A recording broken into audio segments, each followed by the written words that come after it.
I believe it's 10 a.m. now.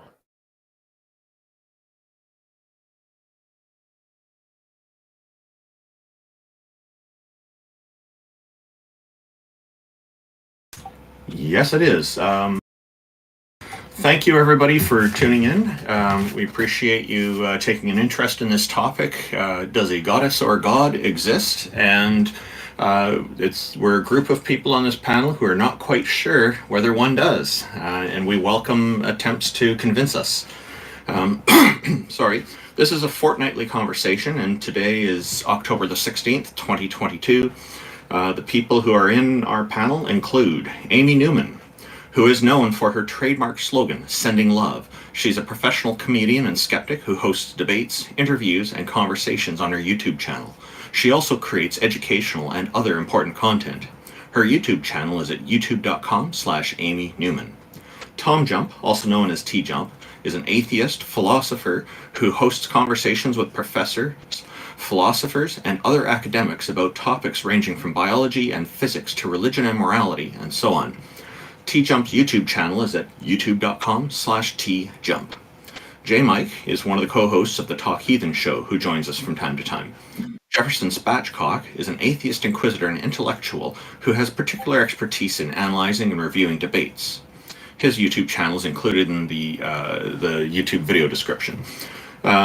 J.L. Warren is an atheist activist, educator, and entertainer. He runs the Bridge the Divide YouTube channel, where he addresses irrational beliefs, the irrational behaviors that often follow, the societal divides they create, and how those divides can be bridged with education, rationality, and region. The Bridge the Divide YouTube channel can be found at youtube.com/JL Warren, W-A-R-R-E-N, as that's spelled. I'm Randolph Richardson. I'm an atheist from British Columbia, Canada, and I'm the founding president of the Canadian Atheists. I'm an advocate for freedom, fair justice, and critical thinking. The organization can be found at canadianatheists.ca, and my YouTube channel is youtube.com/Randolph Richardson, and that's Randolph spelled with an F for freedom, not a PH, in case autocorrect tries to change that. IX is a Tom Unboxes subscriber and former atheist community of Discord admin who enjoys long walks through evolutionary biology-inspired computer science, archaeological academic biblical criticism, and so on. Jack Burton is self-described as a middle-aged, college-educated nobody who drives the Pork Chop Express truck in his spare time. He's a deist and mostly non-committal to philosophical stances. Peter de Tucker is an atheist from the Netherlands who handles the production of various YouTube channels, including erinyes, and generously contributes his professional artistic skills for free to atheists all around the world. His YouTube channel is at youtube.com/GonnaGoForIt. Taco, our organizer, is the #1 Discord debater who has never lost a debate on Discord in his life. Thank you, everybody, for joining us, and I think J.L. Warren's coming very soon to the conclusion of a certain contest. Feel free to tell us a little bit about it. Maybe some of our audience would like to go and vote for him and help him to win. Thank you. Well, I appreciate the shout out on that. Currently, I'm involved in an online contest for The Face of Horror, and it's a big voting contest. You get all your friends to vote for you. Some big prizes at the end, and a big shout out for the horror film podcast that I do. So I appreciate that. It's faceofhorror.org, and of course, I could put my link in the Heathen chat, but you can go there and vote for me. And of course, I'm on a hiatus. I made it to the quarterfinals. You can vote for me starting at 10 a.m. Pacific time tomorrow, or noon Central time, because I'm Central time myself. And so people can start voting for me then if you go to that website and check that out. But yeah. So, can you link it in chat? I'll pin it. I can. Give me 2 seconds. Okay. Anybody else have anything they want to say before we start our show? Thank you, Politics Server, for letting us run this as usual. We all rock here. Yeah, well, it's good to be here, and I'm looking forward. I think this is the day we're going to be convinced that a God exists. You know, I didn't you say that last time? Listen. I'm listening. I'm hearing nothing. Is that you imitating a deity? That's true. I just presented the best evidence we ever got for one. That's the exact imitation. So they did an imitation contest yesterday, and that's how I imitated God. I just left stage. That's brutal. Okay, well, shall we bring our first guest up, Taco? Yeah, we had Gio in queue. He's been waiting for a little while. What's going on, Gio? What's up? All right. My argument today is going to be morality wouldn't exist without a God. Morality wouldn't exist without a God. Is that right? Yeah. Is that your whole argument, or did you want to make more of it? No. So morality wouldn't exist because of if there was no God, because there would be no reason to have morality or have reason if there was no God. Because, for example, if everything was based on an atheistic worldview of no higher power or no presupposition, that would mean... Sorry, I'm kind of sick right now. But that would mean that we would have to rely on ises. So it means, by David Hughes, I think it is, idea is that you cannot drive it is or not from an is, so we cannot have morality from atheism. Okay, so let me ask you something. So morality, like say moral compunctions or moral valuations. The moral valuation of particular actions, or however, it's based upon essentially how you feel regarding the certain situations in that respect. So morality in and of itself, determining what is right or what is wrong, Has to be justified. so it has to be justified. So I can justify that myself to myself, and I can justify, and it can be justified by the society that I live in. Now I can agree or disagree with what the society agrees upon, what is moral, like the moral frameworks of the society, but it's subjectively decided. So it's either It's not subjective. Morality is objective. No, so morality can exist.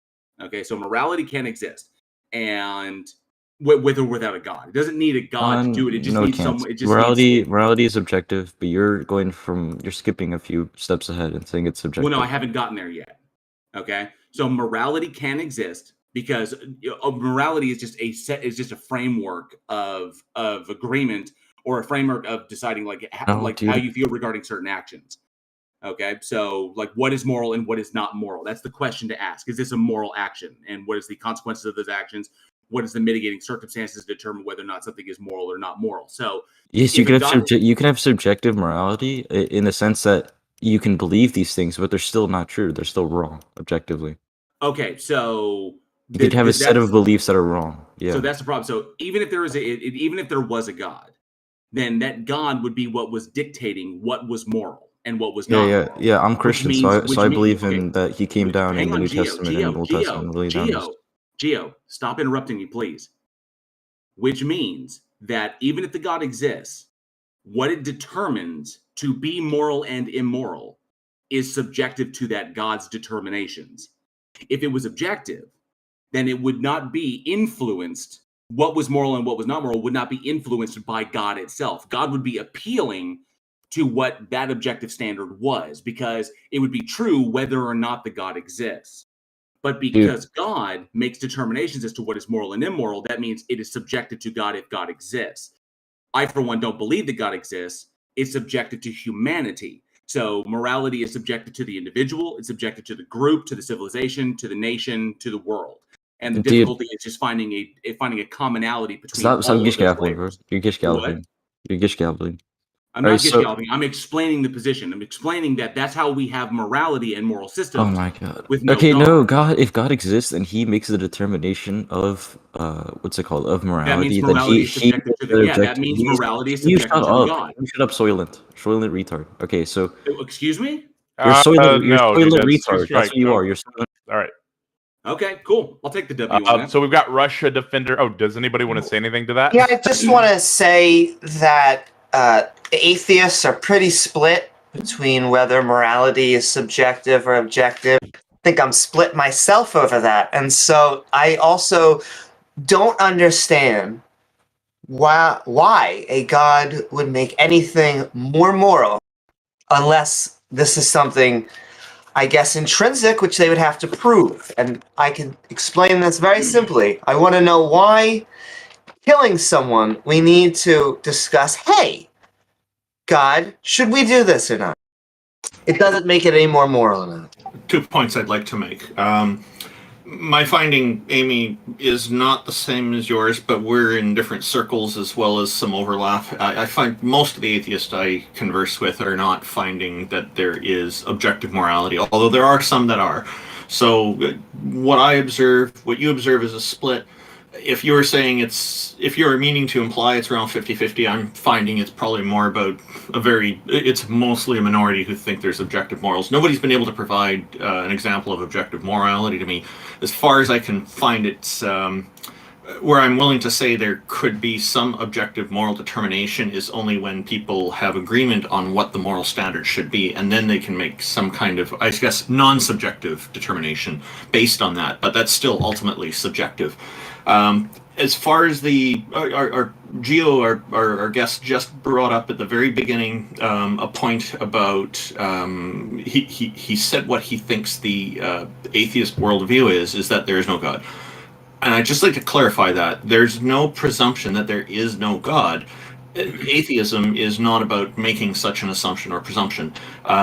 So it's perhaps if there is going to be a worldview of an atheist, it's typically not going to include consideration for God. That doesn't mean it's saying it isn't there or it is there, although some atheists will take that position. But fundamentally, it doesn't. So just to clarify, it's kind of just absent of that consideration rather than outright saying it isn't there. That's the fundamental. Well, I mean, I did want to say that no one really answered his question. His argument was there can't be objective morality without a God. No one really objected to his statement there.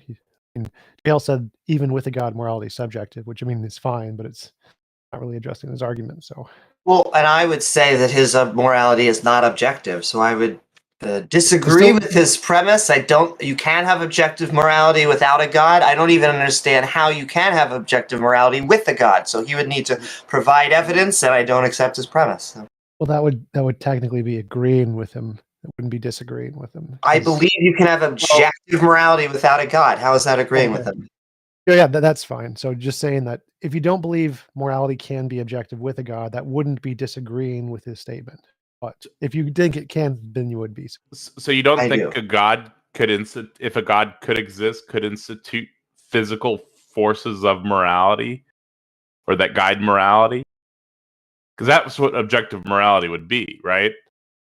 Yeah, sort of. I mean, so if objective morality is stance independent normative truths, and so if God made them by his stances, his opinions, then it wouldn't be stance independent, so it would be subjective. That's like what J.L. Lord is saying. But the point there was that his argument is there can't be objective morality without a God. So to refute his argument, you'd have to say, yes, there can. Here's an example. That would be a refutation of his argument. So you just say like there could be physical forces that guide morality, right? And that's what we call morality. Atomic objects, a priori abstracts. There you go. Those would refute his argument. Yeah.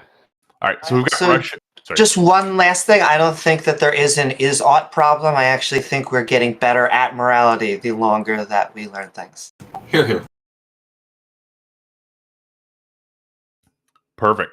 So we've got RussiaDefender up next. He's a very feisty individual. So let's wish him luck. Z! Yeah, what's up, panel? I'm saying RussiaDefender in the building, man. God Defender here once again.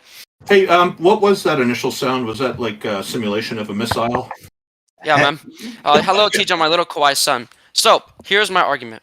My argument is, I'm bringing the cosmological argument. Did you call TJump kawaii? Yeah, he's my kawaii son, my little kawaii son. Kawaii. So, it's here's my kawaii argument. is how it's pronounced. So, kawaii. whatever begins to exist has a cause. The universe began to exist. Therefore, the universe has a cause.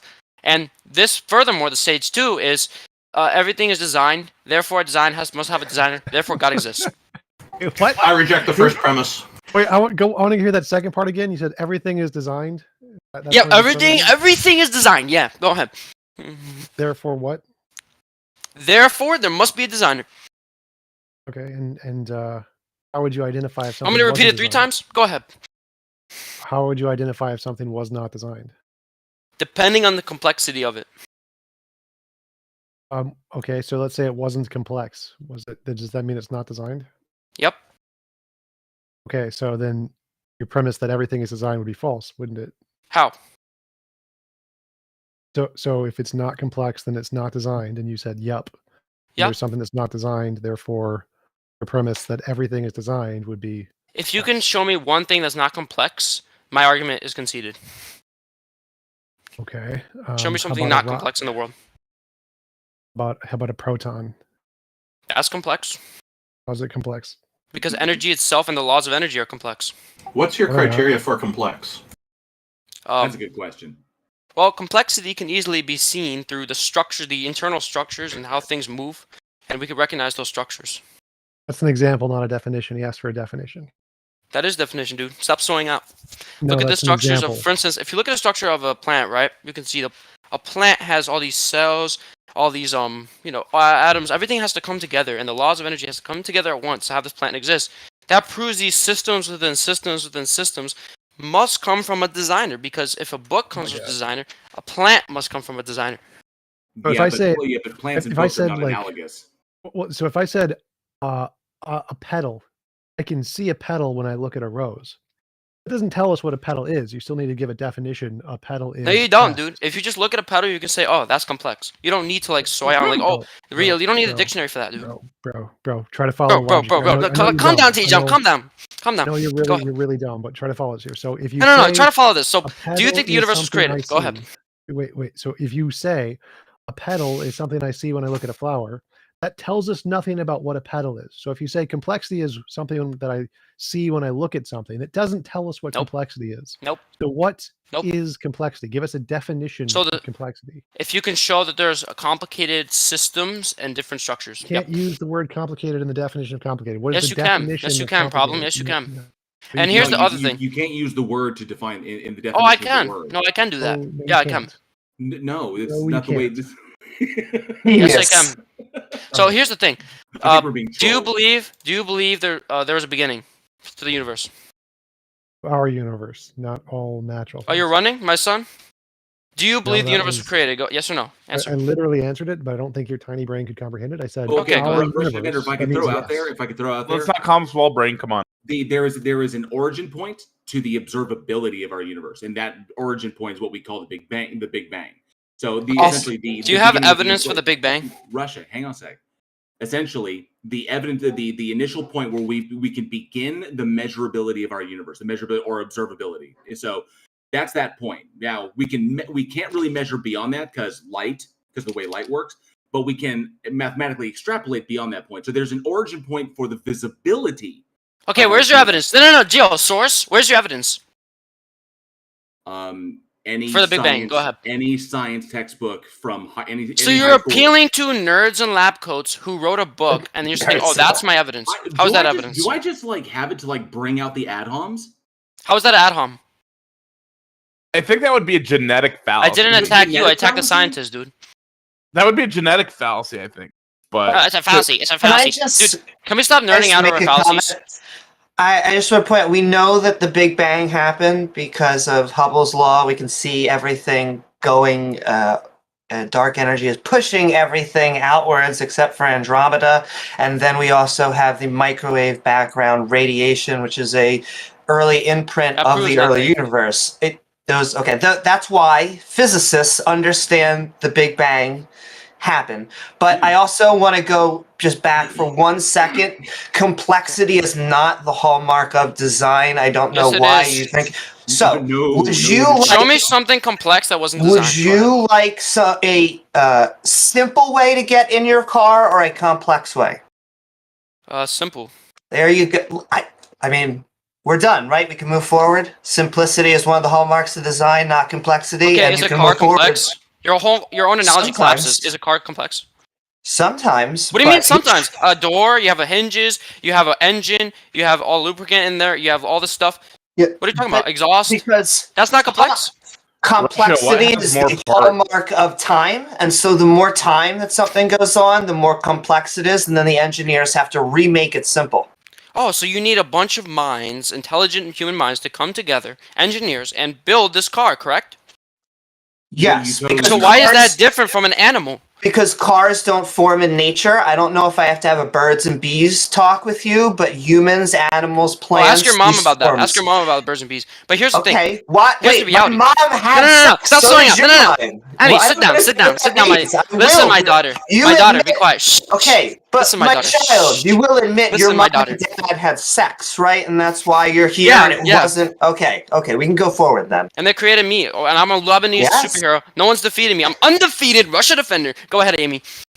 That's fine. Hey, maybe you should hit that mobilization. Help them out there. So, Amy, here's the thing. The reality is that if you look at an animal, it's much more complex than a car. I know TJ wants to cry right now, but the reality is that an animal is completely more complex than a car. Completely more complex. RussiaDefender. You do. What we're trying to convey to you is complexity is not a hallmark of design. Simplicity. Yes, it is. Hang on. Simplicity and efficiency are.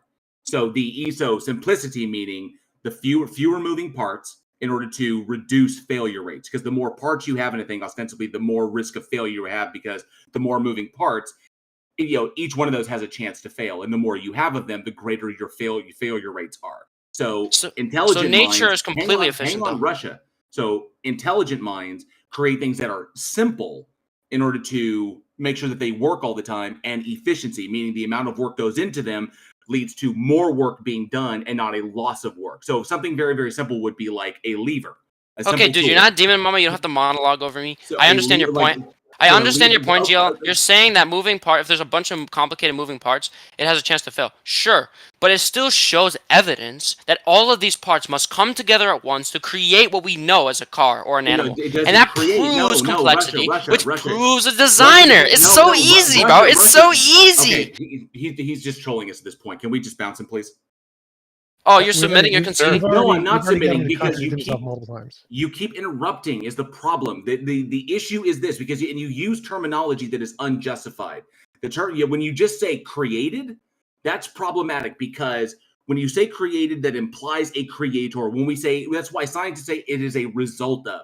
So we say that the universe that we currently observe is a result of the events that came before, that preceded leading up to the Big Bang. We say it's a result of this. It doesn't create it, it's a result of it. Because creator or created implies a creator, and that's how you sneak that in. That's problematic, because you need to demonstrate the existence of the creator to justify you calling everything creation. Yeah, and the point is that we separate what is natural from what is artificial, and so we don't see cars being designed in nature. That would be the point. Now, the argument he put forward, the first premise seemed to be skipped over, which was that everything that begins has a cause. And maybe at some point somebody would like to delve into how they can prove that's always the case. I think it's false. Well, I don't accept that premise, so that right off the bat. But that's okay. We've focused on the second premise, and I'm fine with that. Second, I do want to bring up that someone in my live chat, Frayed Edges, made the point. It's like, because in his mind, if it's complex, then it made everything, because complex things have to be designed. So therefore, if there's a mind out there and it's God, is God simple or is God complex? And it's, whatever he thinks it is. If God is complex, then by his own argument, God had to have a designer. So is God simple? Or you could just go, what's more complicated, a human or a car? What has more parts? Let's move on. What has more systems? The biggest problem with the Kalam Cosmological Argument is it doesn't connect the dots to God. It misses that completely. Right. Hello, Analytic Breakfast. How are you? Hello? You can hear me? Yes, we can.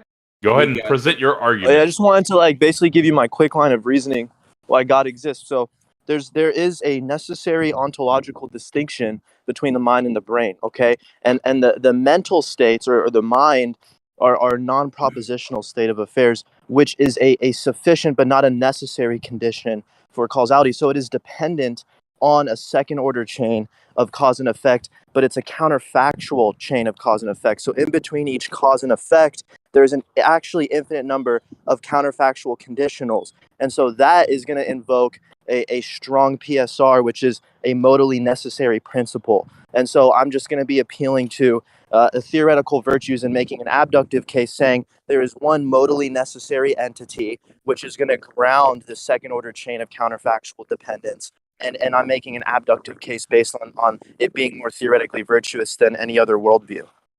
And so, there's like 10 different TJump. contradictions in what you just said. Yeah. One, it can't be abductive and necessary. Necessary would be deduction, not abduction.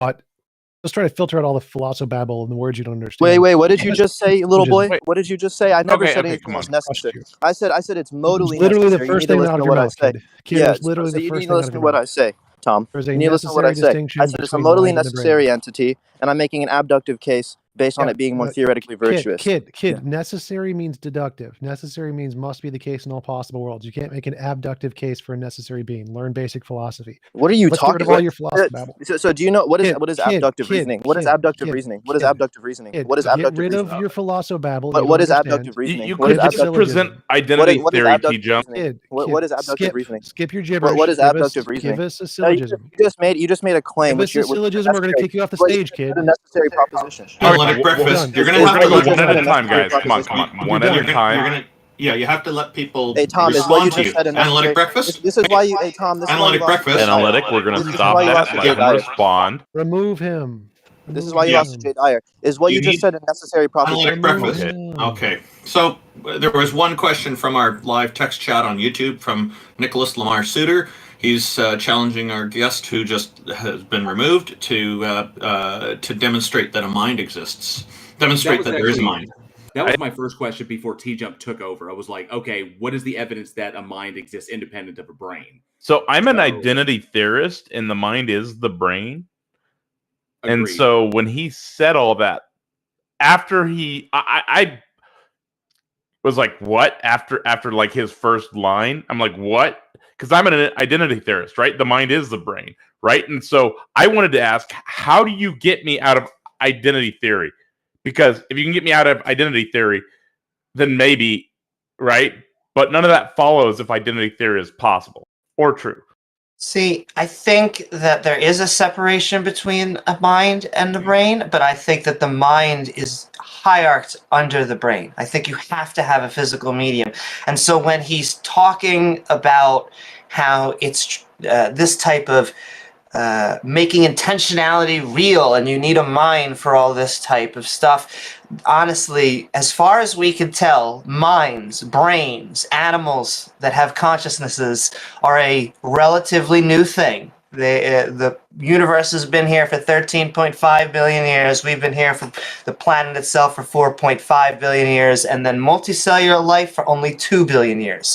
And so I'd really want to know why it went a mind and then kind of silence, just blank radio, nothing for billions of years, and then conscious organisms again. It would make no sense.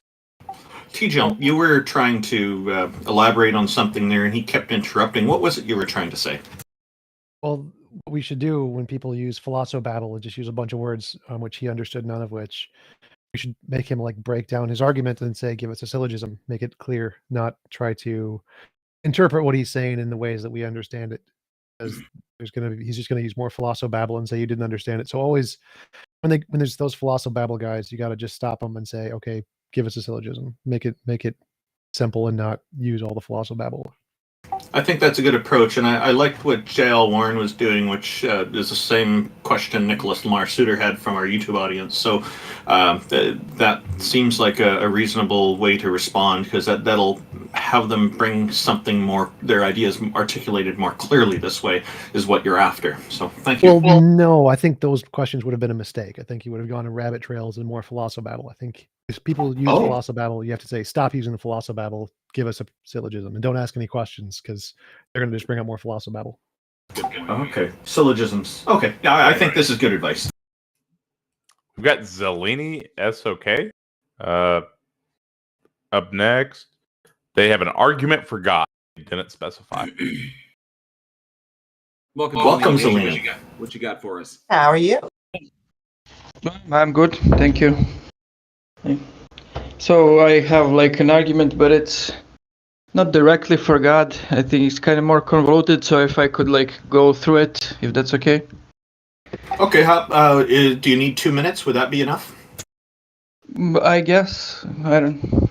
Yeah, we just want to Go try to for make it. sure it doesn't turn into something really long. So yeah, we'll give you 2 minutes. Yeah, sure. I mean, hop in between, like. So, anyways, like, it would be something similar to Plantinga's argument, but I take a different route. So, like, I would probably gonna get to views that you find problematic before I even mention God. So I don't know if you want to jump in there or Just go like for it. let Just me. go for it. Okay. Just bring the argument. Plantinga has lots of Zeleni, different arguments. Zeleni. Just tell us the No, argument. I meant like his argument against naturalism is similar, most similar to that, as far as I know, or C.S. Lewis's argument from reason.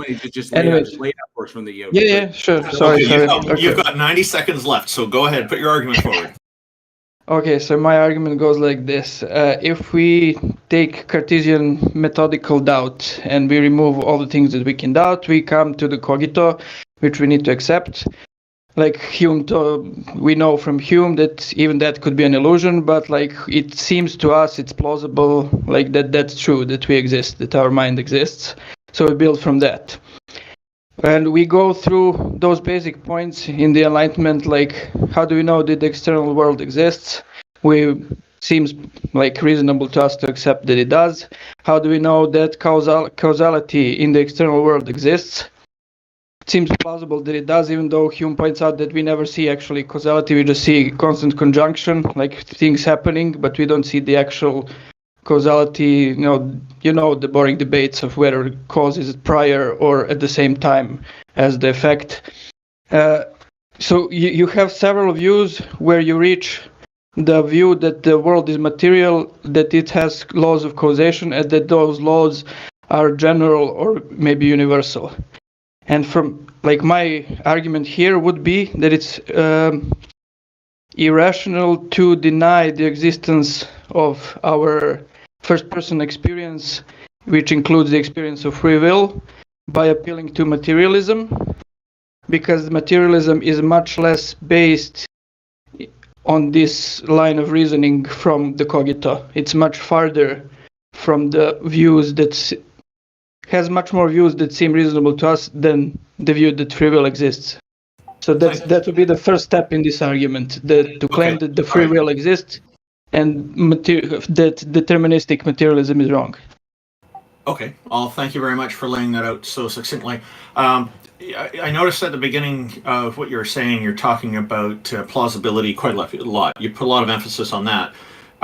Do you think that plausibility is sufficient to validate something? Because I'm not convinced of that. Yeah, I think we cannot go stronger than that. I think like Descartes tried, and everyone like pointed out that he failed. Like he wanted to, even the cogito is not certain. It's just something that like seems to us that it's true, like, and we accept, but because it seems reasonable. So to convince me, I'm going to need more than just plausibility. So I'll leave to the other panelists to delve into the other aspects of what you've said. Thank you very much. There's if I can like add a sentence, there's also the modern formulation. What's the guy's name? Heiser? No, not Heiser. The phenomenological conservatism. So he phrases it as like prima facie beliefs, like something seems to us to be true. We're justified. We are justified in accepting them in the absence of like strong enough defeaters. Yeah. So there's a number of things you said that are wrong. One is that Hume did not say the cogito was be an illusion. He just says the experience you're having could be an illusion, but your existence can't be. So that can't be wrong. But more importantly, your argument that free will is more direct conclusion based off of our direct experience doesn't mean it's more rational to believe. The fact that something is more directly follows from the cogito or from your experience doesn't mean it's more likely to be true. If we have from our experience, there is some methodology we can use that is a more reliable methodology and our direct experience, then we have a reason to doubt our direct experience if that methodology has conflicting results. So like illusions, delusions, misconceptions, we have these direct experiences and they are far more direct relative to the cogito than science is, but science proves those things wrong. So the fact that something is more direct from the cogito doesn't make it more true. So that argument would not mean that free will would be supported simply because it's something we experience directly. Any more than a hallucination is more true because we experience that directly. So your argument that we have free will because we experience it is no more valid than delusions actually exist because we experience them. Okay, so how does this go? Can I respond, or someone else also wants to say? Yeah, you can respond. Yeah, the first thing, like I meant the bundle idea of the self. So like that's as far as I understand it, like that's a philosophical idea, which is, for example, parallel to Daniel Dennett's idea that like there is no self which like perceives as how does he call it in the Cartesian theater? There is no person who perceives stuff. There's just a bundle of perceptions, and one of those perceptions in the bundle is the perception that I am a self who is perceiving those things. But there is not really a self like that perceives it. So, as far as I understand, Hume said something similar in the philosophical area. Like, none of that refutes the cogito, but that wasn't my main argument. So, what about the fact that free will is a closer direct correlation to the cogito doesn't actually make it true, just because there are lots of false sensations we have that are close to the cogito. That doesn't make them true. Sure, but I would like. So my point was that it seems that the acceptance of free will is on stronger foundations because you need much more steps, equally doubtful ones, to even materialism and the view that there's only matter and it functions in a causal way and that causality is universal. So like, for example, there can be a view that everything is material, but matter doesn't function necessarily in a causal way, but has some places or whatever we could formulate it where it functions in a free will way. So I think that would fall. Doesn't matter. I think would fall into, for example, panpsychism. Like, but no, I'm saying like that most people reject the existence of free will due to materialism and determinism inside it. Like matter functions deterministically, so we are material. No, therefore, so it has nothing to do with materialism. It has nothing to do with determinism. It has to do with all the evidence indicates that, regardless of your meta ontology, there's no evidence that there's free will. There's no evidence that we can do otherwise. It doesn't exist. And so empirical evidence. Any kind. There's zero kind of evidence that can happen. Where there's lots of evidence that it can't happen. Your decisions are determined by your brain structure. Is there evidence that the external world exists? Yes. What is the evidence for that? Novel testable predictions. So again, what you do is you say, you exist, cogito, then there's some difference between your imagination and the sensations you're experiencing. So like you can imagine a unicorn, but you don't see it. So there's two different kinds of experiences there. You need some way to differentiate between the two. You come up with a methodology, that's science. And this methodology, if it can accurately predict the sensations you're going to have in the future, it's more reliable than your imagination, because your imagination can't do that. So, but you didn't bypass the. Okay, sorry. Well, I did. I bypassed all of that. So in this one, I have a method that can differentiate my imagination from my experience. And so for any of the things I have, like I have free will, I have to figure out, is this one of the imaginary things, or this is one of the things that exists as an experiential thing? And science says it's one of the imaginary things. Therefore, I'm justified in believing it's imaginary, not a real thing in the world. Okay, so in what way did you bypass it if it seems to me that it's equally plausible that I can differentiate between my voluntarily ideations and my involuntary ideations that constitute what I consider the external world? So I get out of the room, I return back, the chair is there again, but I can just assume those are involuntary ideas produced by the structures of my mind that are fixed, and they have the same effects and produce the same perceivable qualities as does the existence of the external world. One model predicts things we don't know yet, novel things we don't know yet, like will the chair not be there? And one does not predict novel things we don't know yet. And the one that does is reasonable to believe. So no, but this is... Go ahead. Either one of them are not empirically making predictions. They're making an ontological claim. So the No, that's what I'm saying. That's solipsist- wrong. That part doesn't matter. That part's just irrelevant. One that No, but matters this- is if it's making predictions and it gets them right, that's reasonable to believe, even if it entails an ontology. So if I say there is magical unicorns that run the universe, and if magical unicorns run the universe, the next time I go into the room, there'll be a gold brick there, and I go in and there's a gold brick. That justifies belief in magical unicorns. So if you predict the future, it doesn't matter what your ontology is. That's reasonable to believe. So you're making a false comparison here between denying the external world and denying free will. Free will is false because we have tons and tons of a reliable methodology that gives us accurate predictions about the future. No one gives a crap about what your overall ontology is. Doesn't matter if it's materialism, doesn't matter if it's spiritualism, completely irrelevant. Here's a methodology that can accurately predict the future. And it does not in any way indicate free will. Therefore, it's rational to reject free will. The point is that the methodology of science works perfectly fine, regardless of whether the external world is actually external or whether it's a projection of my internal mental structures. So I'm agreeing with that. So the existence of net scientific results doesn't give you an answer whether the external world is actually external or is it just within my mind. It doesn't matter. So science works. It does. It doesn't matter if it works because there's an external world or because there's a matrix. It doesn't matter. It works. Okay, so we agree on that. So if the science works and nothing else works, it's rational to trust science, and it's not rational to trust anything else. So if science does not indicate free will, then it's not rational to accept free will. If we have one method that works, zero other methods that work, and this method rejects free will. Didn't you just agree that the science works under both models, solipsism or the existence of the external world? Yes, if it works. So how does it deny solipsism? It doesn't indicate a truth of a claim, and it works. It's rational to believe what it indicates, and if it doesn't indicate something, it's not rational to believe it. Doesn't matter why it works.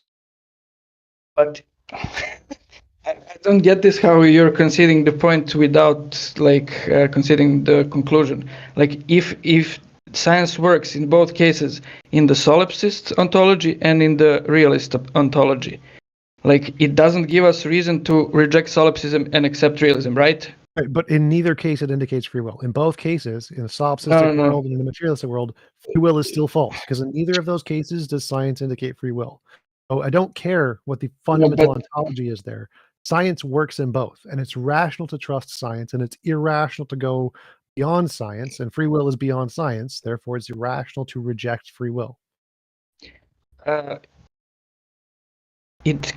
can it indicate from a unbased ontology that another ontology is false? Because I'm not basing my free will on empirical claims. Ontology. I've told you this like 6 times. It has literally nothing to do with ontology. This has to do with does free will exist? And if the science does not indicate free will exists, it doesn't matter which ontology you use. It doesn't indicate free will if you're an idealist. It doesn't indicate free will if you're a panpsychist. It doesn't indicate free will if you're a materialist. Science under no conditions indicates free will. Therefore, it doesn't matter which ontology you choose. It's still going to be irrational to accept free will. It does matter because we started from a higher ontology and came to this point. No, I so science can disprove that any matter functions in a free will way, maybe, because that's its empirical sphere. If we started from the cogito and first accepted that, science cannot tell us that's true. You have scientists such as Daniel Dennett who deny that such a thing is true. Yeah, but I never said any of that. It's not my argument. My argument has nothing to, I don't care. I started with no ontology. Cogito, I exist. I haven't said nothing about ontology. There's some difference between my imagination and my experience. I've still said nothing about ontology. I need a method to differentiate the things I'm imagining and the things I'm experiencing. Still said nothing about ontology. I create a method to do this that works and accurately predicts the future. Still said nothing about ontology. This method that works does not indicate free will. Still said nothing about ontology. This method is the only one that we know that does work. Therefore, it's only rational to believe the conclusions that this method indicates. Still said nothing about ontology. I've said ontology 0 times here. Nothing in my argument has anything to do. It's ontology independent. I don't care. Denying free will does have implications for ontology? No, it does not. No, it does not. Free will may or may not exist on any ontology. You can have a spiritual worldview and no free will. You have an idealist worldview and no free will. Panpsychist worldview, no free will. Free will is not an ontology. Free will is a particular kind of thing that could exist in any ontology. There is no evidence to exist that on any methodology we use does not indicate free will, regardless of which ontology is true. Doesn't make a difference. We have no methodological reason that justifies belief in free will. We have lots to reject it, just like we do for any hallucination, Empirical, methodological reason. Any kind. But there is, any kind. There is zero evidence. Okay, didn't we just start from the cogito in this discussion? So that's a philosophical method of like searching for what's reasonable to believe, and we can get to free will before we even accept that the external world exists. Okay, but I didn't say anything about the external world. Under the ontology that like the external world doesn't exist, there is no problem with me. Zero ontology. No ontology in this argument. We need a way to differentiate our experience from our imagination. We have a thought that we have free will, and we need some methodology to say, is this one of the experiential things or one of the imaginary things? I don't care about ontology. If you don't have a rationally successful methodology that can differentiate between imagination and experience, that can then isolate whatever this thing is, free will or whatever thing you're talking about, is it one of the imaginary things or was it one of the experiential things? And it is irrational to believe it exists. So we have a method, and the method says it's one of the imaginary things. It's rational to believe it's imaginary. Ontology doesn't make a difference here. I get your argument because you're kind of repeating yourself, but the point is that you start from something that is higher than the method of empirical science. And you want to say that because of that method, it doesn't yield the empirical data about the existence of free will in the area that it examines, we can reject the experience of free will that we have that is prior to even getting to that method itself. That's my point. Like, the philosophical method of even getting all these reasonable beliefs is prior to like examining the world. Just that in the first thing I said, it doesn't matter if it's prior. Many of the prior beliefs we have are delusions, illusions, misconceptions, and are objectively false. The order which you come to the beliefs doesn't make them more reasonable. This method, yeah, it does come later, and it proves a lot of those prior things are just false. So the fact that it's prior isn't a justification. Done.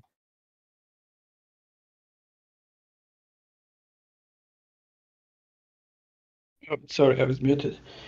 Well, I don't know what to say except to repeat myself again, but like do a little bit more research, a bit more reading. I think we come to a good spot. Is that it? Is that it, Zeleni? So no one has anything else to say now? No, I think TJump covered it quite well. And so, he pretty much laid it out. So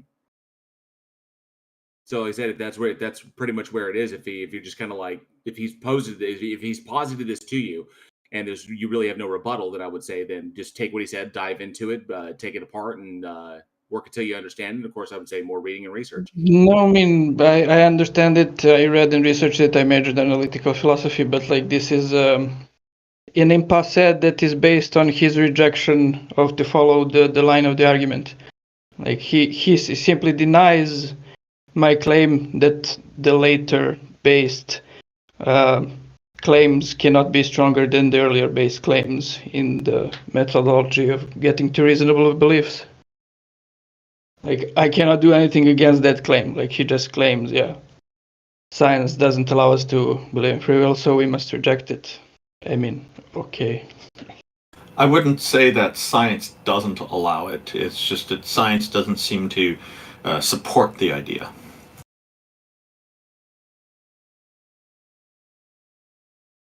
It seems to me that science doesn't say much for or against it. Like, you need to universalize the data from science to generalize the way you think matter works and to assume that matter is the only thing that exists in order to deny free will. If something didn't exist, do you think you would see studies for or against it? Not necessarily. Yeah, and then there's the other studies are about empirical questions. Metaphysical questions are usually dealt with in the faculties of philosophy departments. So one of the things that is important to not lose sight of is that there are many things that we don't know about reality yet. You know, we've figured out quite a lot from our perspective, but you know, it could be at some point in the future that there's a discovery of, say, a free will particle that instigates and causes free will to happen in people's brains, and maybe some people have one or more of these particles in their brains. We don't know if this is the case. Now, there's of course going to be lots of people who will reject the idea because we have no evidence of this, so it's only an idea. But I think it would be a big mistake, is my point, that if we were to think that we know what all the different types of matter are. No, that's not. I wouldn't assume that in this argument. Like I was just saying, sorry, that you get to those things you perceive, like you necessarily and universally perceive in your introspection. That like the one who denies free will says, yeah, it might be a delusion. Sure, it might be. But that's where plausibility, like, yes, is it plausible to believe? And then they deny it based on science, which has 10 different steps before it, which all could equally be said for that they might be an illusion. So.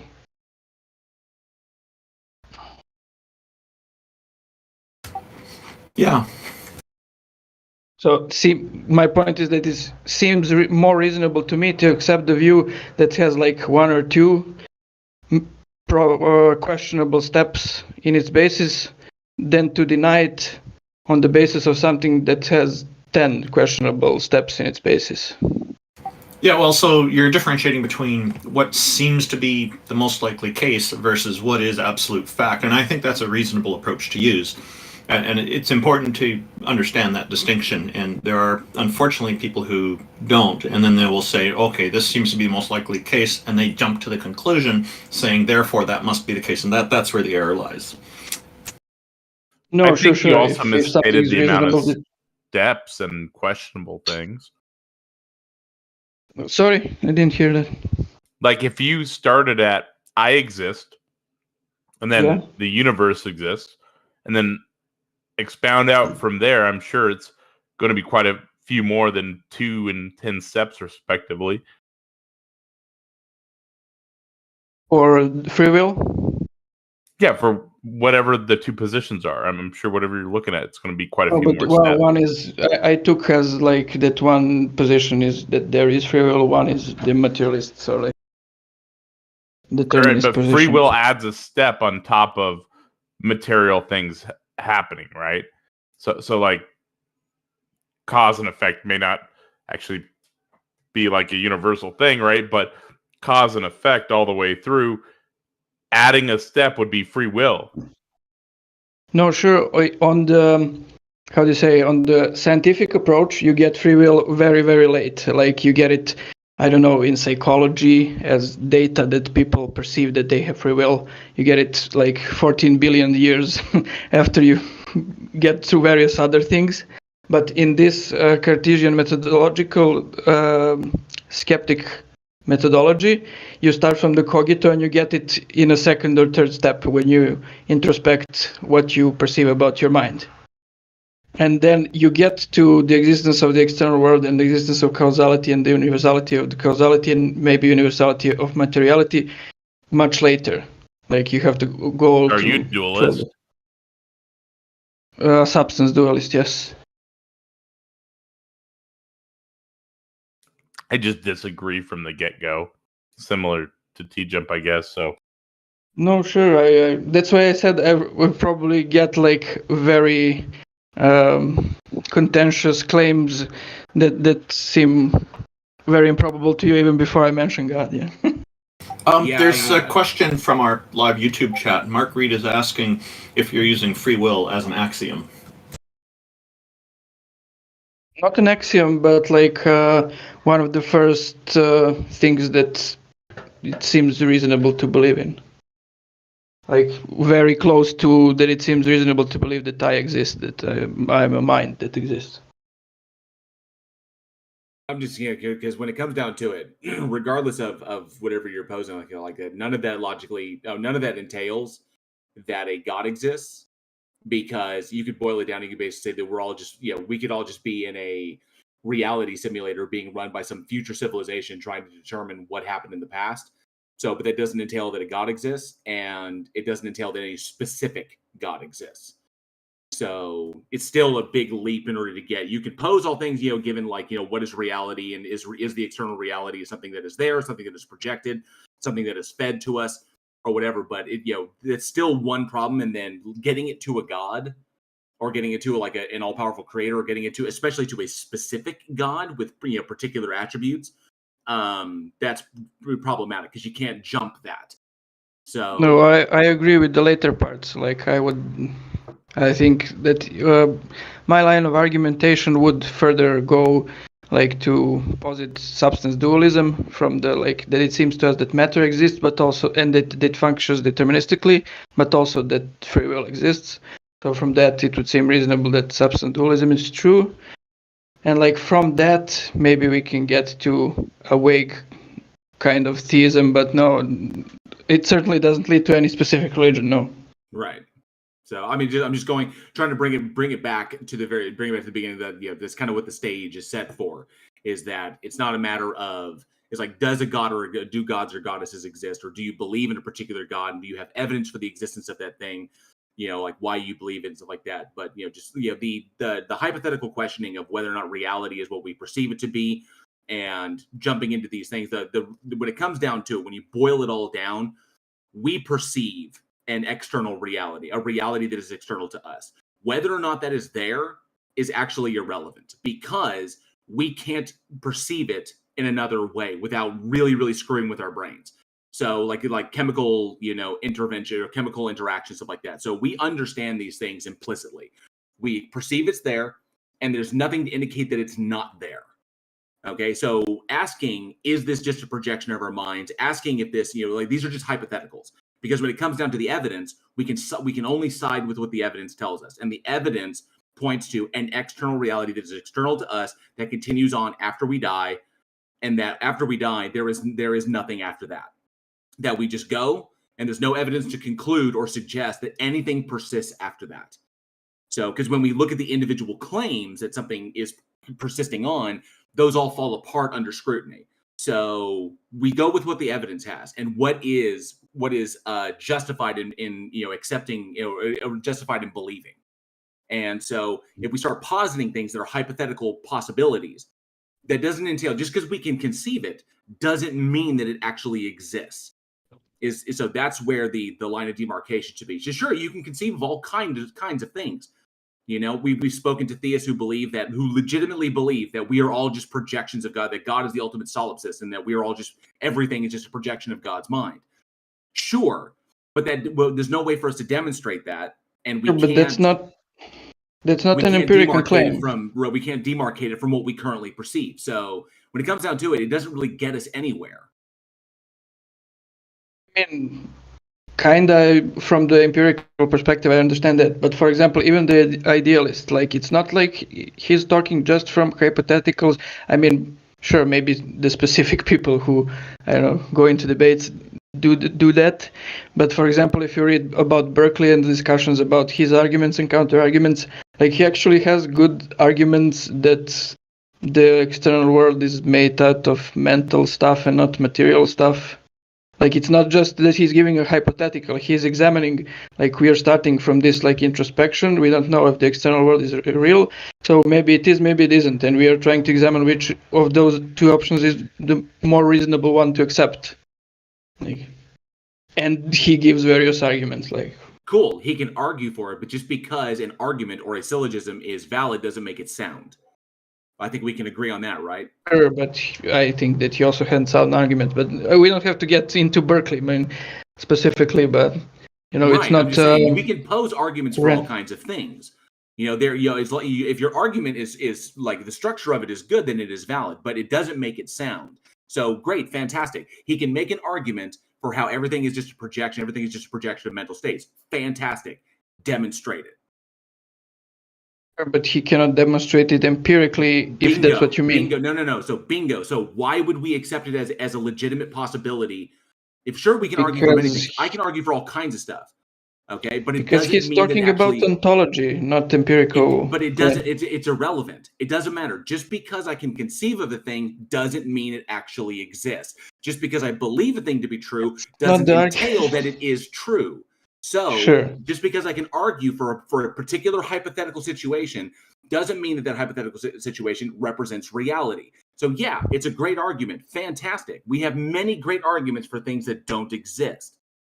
And we can push these things and they can subsist in the field of unfalsifiability. They exist out there as kind of like, well, we can't prove it or disprove it. So great. It exists out there in the world of unfalsifiability. So that's where it's going to be. And, methodological naturalism, we can just reject that because it's unfalsifiable. But, again, the thing that I and TJump agreed, science works both ways. Like, the claim that the external world exists and that is material is also an unfalsifiable claim because it is an ontological claim, not an empirical one. That's why we go where the evidence lies. So that's why you're literally creating an ontology, though. From the get-go, you presuppose an unconfirmed ontology, non-physical. Yeah. No, this approach allows you. That's wild. This approach would allow you to get to physicalism if, like, for example, I don't know, you wouldn't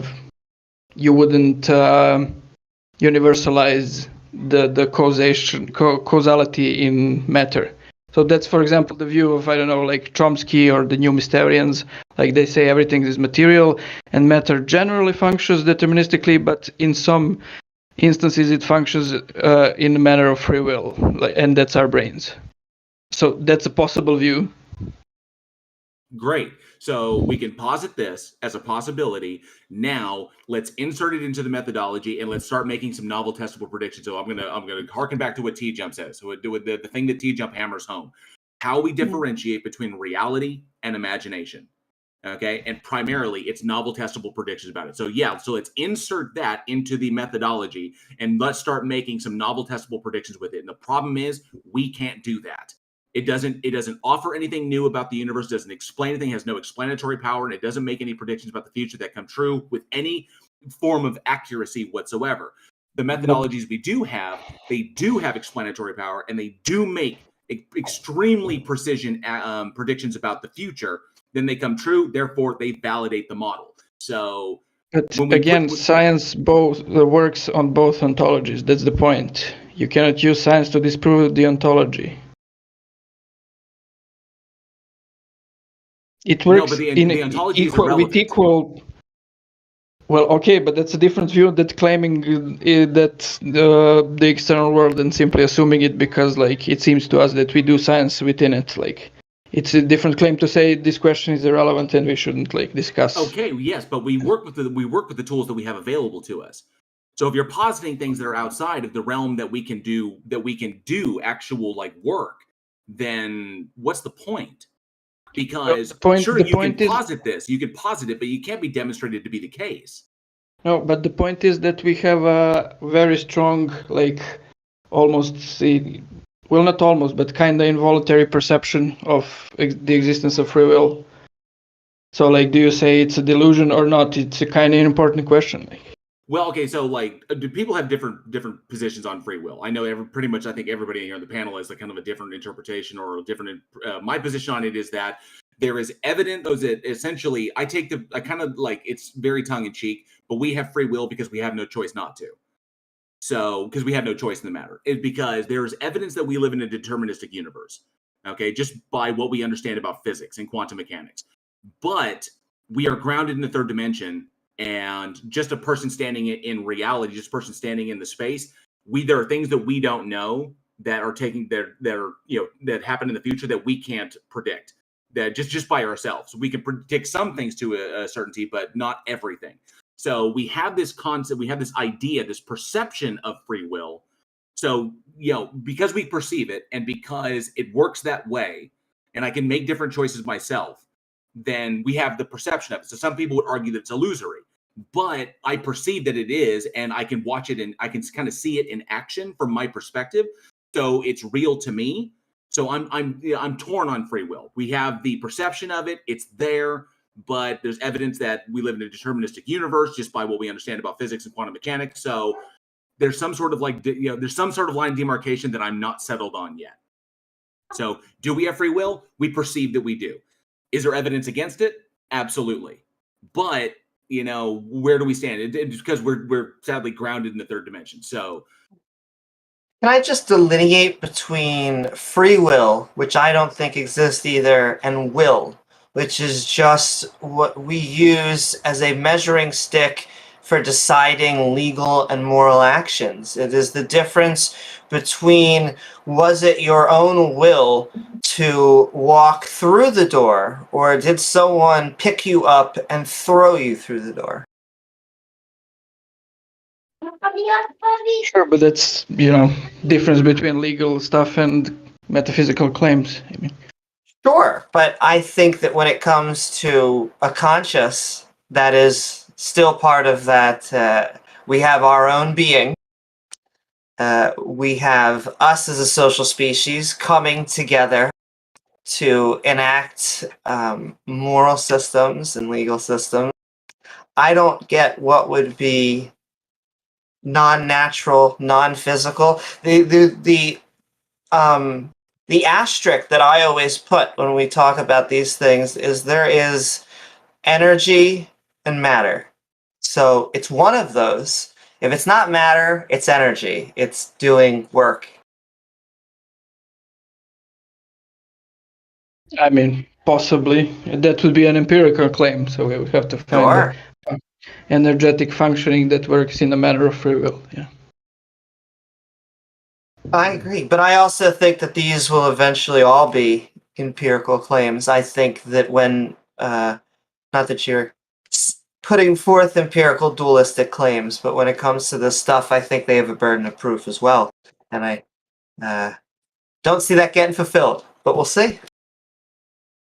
Good point. I think we're in a good spot. Yeah, this was a very interesting conversation. Thank you, Zeleni Sok. Really appreciate that. Now, I like your avatar too, by the way. Looks lovely. Thank you for coming up and being so honest. I'm going to pull you down from stage now, but do you have any last words? No, just cheers. Just what? Cheers. Oh, cheers to you as well. Cheers. Yes, cheers. We've got Otangelo. He actually waited a long time the last show, at last couple shows actually. But what's going on, Otangelo? Hello, guys. What's up? Hello, Otangelo. Hello, Otangelo. Okay, so I will ask here a question, and I would like not to be interrupted, and then you can answer. Okay. How much time do you think you need? A minute and a half. Okay, no problem. I'm starting the timer now. Go. Okay. So I will read that, okay? So we create two hypotheses and predictions. The first is that coincidence and random chance is able to create computers with hardware and software using codes and languages instantiating information, and after encoding information transfer, translation, and decoding that instructional information, it is used to construct factories full of machines, production lines driven by energy, made by energy turbines. And the other hypothesis is that intelligence is capable to instantiate all these things. Based on our background knowledge and experience, which of the two hypotheses and predictions do you think will be successful and meet the prediction? So I would disagree with a lot of the terminology you used because it's not analogous. The terminology you're using, like code and machines and all this stuff, are just. This is the problem with the words that you're using. You're manipulating language with this. These terms are utilized in order to describe something in a kind of analogous way, but that's not what they are. When That's the problematic with that's what's problematic when trying to convey complex scientific processes to lay people, is that certain things that are kind of similar will be utilized to describe them, but that doesn't indicate that that's what they are. What you're essentially, everything you talked about there is literally just chemical processes. That's what it boils down to, is the formation of DNA, RNA synthesis, everything, the entire process of building up to cellular life that is then self-replicate DNA, which is a self-replicating molecule, is that it's all chemical processes. These are all natural elements, natural chemicals that exist in nature, and we have found in the universe, and that in the right circumstances they come together and they react naturally. So kind of like the universe is a big laboratory. The chemicals, when they come together in specific instances, they react specifically, and they do these things naturally. And these are naturally arising chemicals in the world, like in the universe. They come about naturally. So I would disagree with the use of terminology, but to address your argument, given what we understand of them being naturally occurring chemicals, and the second one where you're positing an intelligence behind these things, I would say that the evidence and what we understand about reality, what we understand about the universe, and the evidence that we have to work with, that the first one is that this is an unguided process, and that life in and of itself is an emergent property of the universe.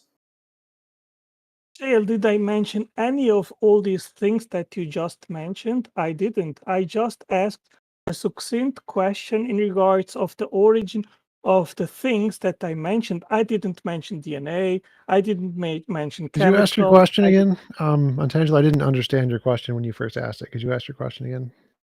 Yes, I will read it again. We create two hypotheses and predictions. The first is that coincidence or random chance is able to create computers with hardware and software using codes and languages instantiating information, and after encoding, information transfer, translation, and decoding that instructional information, it is used to construct factories full of machines, production lines driven by energy made by energy turbines. And the other hypothesis is that intelligence is capable to instantiate all these things. Based on our background knowledge and experience, which of the two hypotheses and predictions do you think will be successful and meet the prediction? So it was intelligence that made these computers and machines now, but for most of life, there were no artificial machines. There were no creations. Well, did I mention something about what you just said? Well, it's kind of a false dichotomy, because it wasn't the answer is intelligence to create the computers, but there's nothing suggesting the origin of life or the universe was intelligently created. Well, did I mention part of the something? argument? Yeah. Did I mention yes. something about Otangelo, universe or origin of life? Yes. I mean, The answer is so yes. If we see computers and we have two hypotheses, did they come about by random chance or by design? Based on our background knowledge, we know that computers are designed by humans, so we would infer that they were designed by humans. And the reason that I bring that up is because when you use words like random and chance, those are only used in theistic worlds to describe things like abiogenesis. And so it's not terms that physicists used. And so I agree those are machines that would come about by intelligent means. They're the only ways that we know of so far. Physicists do use random. Random is like a fundamental force in physics. It's a really common word, but okay. Yeah. I want to apologize here, because what I did was, and so Otangelo, if you're just asking about like computers and machines and stuff that we have today that humans have created, then yeah, obviously then humans created those things. So yeah, there was intelligence behind those things. But and then you said the other side that they came about, so yeah, I would agree with that part. What I did when I was addressing you was jumping to the part where you're going to then conflate machines and production lines and factories like that to like organic chemistry and cellular biology, because you're going to take that and you're going to say, because we observe intelligence today creating things, creating production lines and factories and various other stuff, because we observe that today and human minds are responsible for this, because these things are analogous to because you think they're analogous to organic chemistry and biological and cellular biology, that there must be an intelligence behind that back then, because these two things are not analogous. I was basically cutting off at the end. So I apologize. So I kind of jumped ahead in your argument because you're going to posit what we observed today. You're going to try and draw an analogy or say that these things that we observed today are analogous to the precursors for life way back billions of years ago, and say that they had to be an intelligence. No, that's not the way it works. So if you're talking about just like computers and production designs and factories, sure, humans made those things. We do it so we can make other stuff. But you cannot draw a line between that and OChem and cellular biology and microbiology. It doesn't work that way. And I would also like to point out, I wasn't saying that physicists don't use the word random. I'm talking when we are talking about the instigation of computers, when we're talking about the internet, when we're talking about these things, computer scientists don't talk about it coming about by random chance. That is theistic language. And so I'm interested to see where you're going. I thought that was the question, Otangelo, but we... No, I was just asking about if these things are better explained by intelligence or not. Okay, so to answer now in regards of why I'm bringing up that analogy, I disagree with JL, because what we see actually in living cells is that there is the genome, which is an information storage device, and it stores instructional information through a language, which is the genetic code. Then there is information transfer, which is transcription and translation. And then through that information, there is the instantiation of molecular machines, which are proteins, metabolic pathways, which are production lines, energy turbines, which is ATP synthase, which makes ATP, and chemical factories, which are cells. So what I described as an analogy is precisely what is actually happening in the cell. So what JL is claiming is simply not true. No, that is incorrect. Like I said before, like I tried to state at the very, very beginning, because I knew you were going to go this direction. You are drawing an analogy, and what you're essentially trying to do is you're trying to use terminology that other people have used in order to make these things a little bit more easier to kind of like conceptualize for lay people. But no, when it comes down to it, evolutionary biologists, microbiologists, or people who work in organic chemistry, they do not look at these things the way you're looking at them. Okay? So it's an abuse of language is what it is. Okay? So no, these things are literally chemicals that are simply interacting. That's it. In order to describe the very, very complex processes that take place from beginning to end in the formation of cellular life, instead of going through everything, all the big complex words that mean various things, instead of doing that, we analogize things to make them easier to conceptualize. But when you get into the actual fields and you learn these things, that's not the way we understand them. They break these things down bit by bit, piece by piece, and we don't use these analogies when we're actually learning the field. So no, what you're doing is, again, an abuse of language. So you're using these lay terms, these lay analogies, to try and say something about reality that is literally not true. Okay? These are chemical processes. The chemicals involved arise naturally, and they interact naturally without guidance. That is what we have evidence of. So no, you cannot keep calling cells factories. You cannot keep calling transcription and transcriptase you cannot liken that to an exchange of information like in a computer. They're not analogous. Okay, and this has been pointed out many times before. You were drawing analogies and assuming that they mean the same thing when they don't. Yeah, JL, I am using strictly scientific terms, transcription and translation. This is used to explain what happens in the cell. Now there is a used to explain, but it doesn't mean that's what it is. Otangelo, no, Otangelo. It's used to explain it. It's used to explain it, but it does not mean that's what it is. Stop, Otangelo, stop jumping past my point. It's used to explain it, but it is not representative of what it is.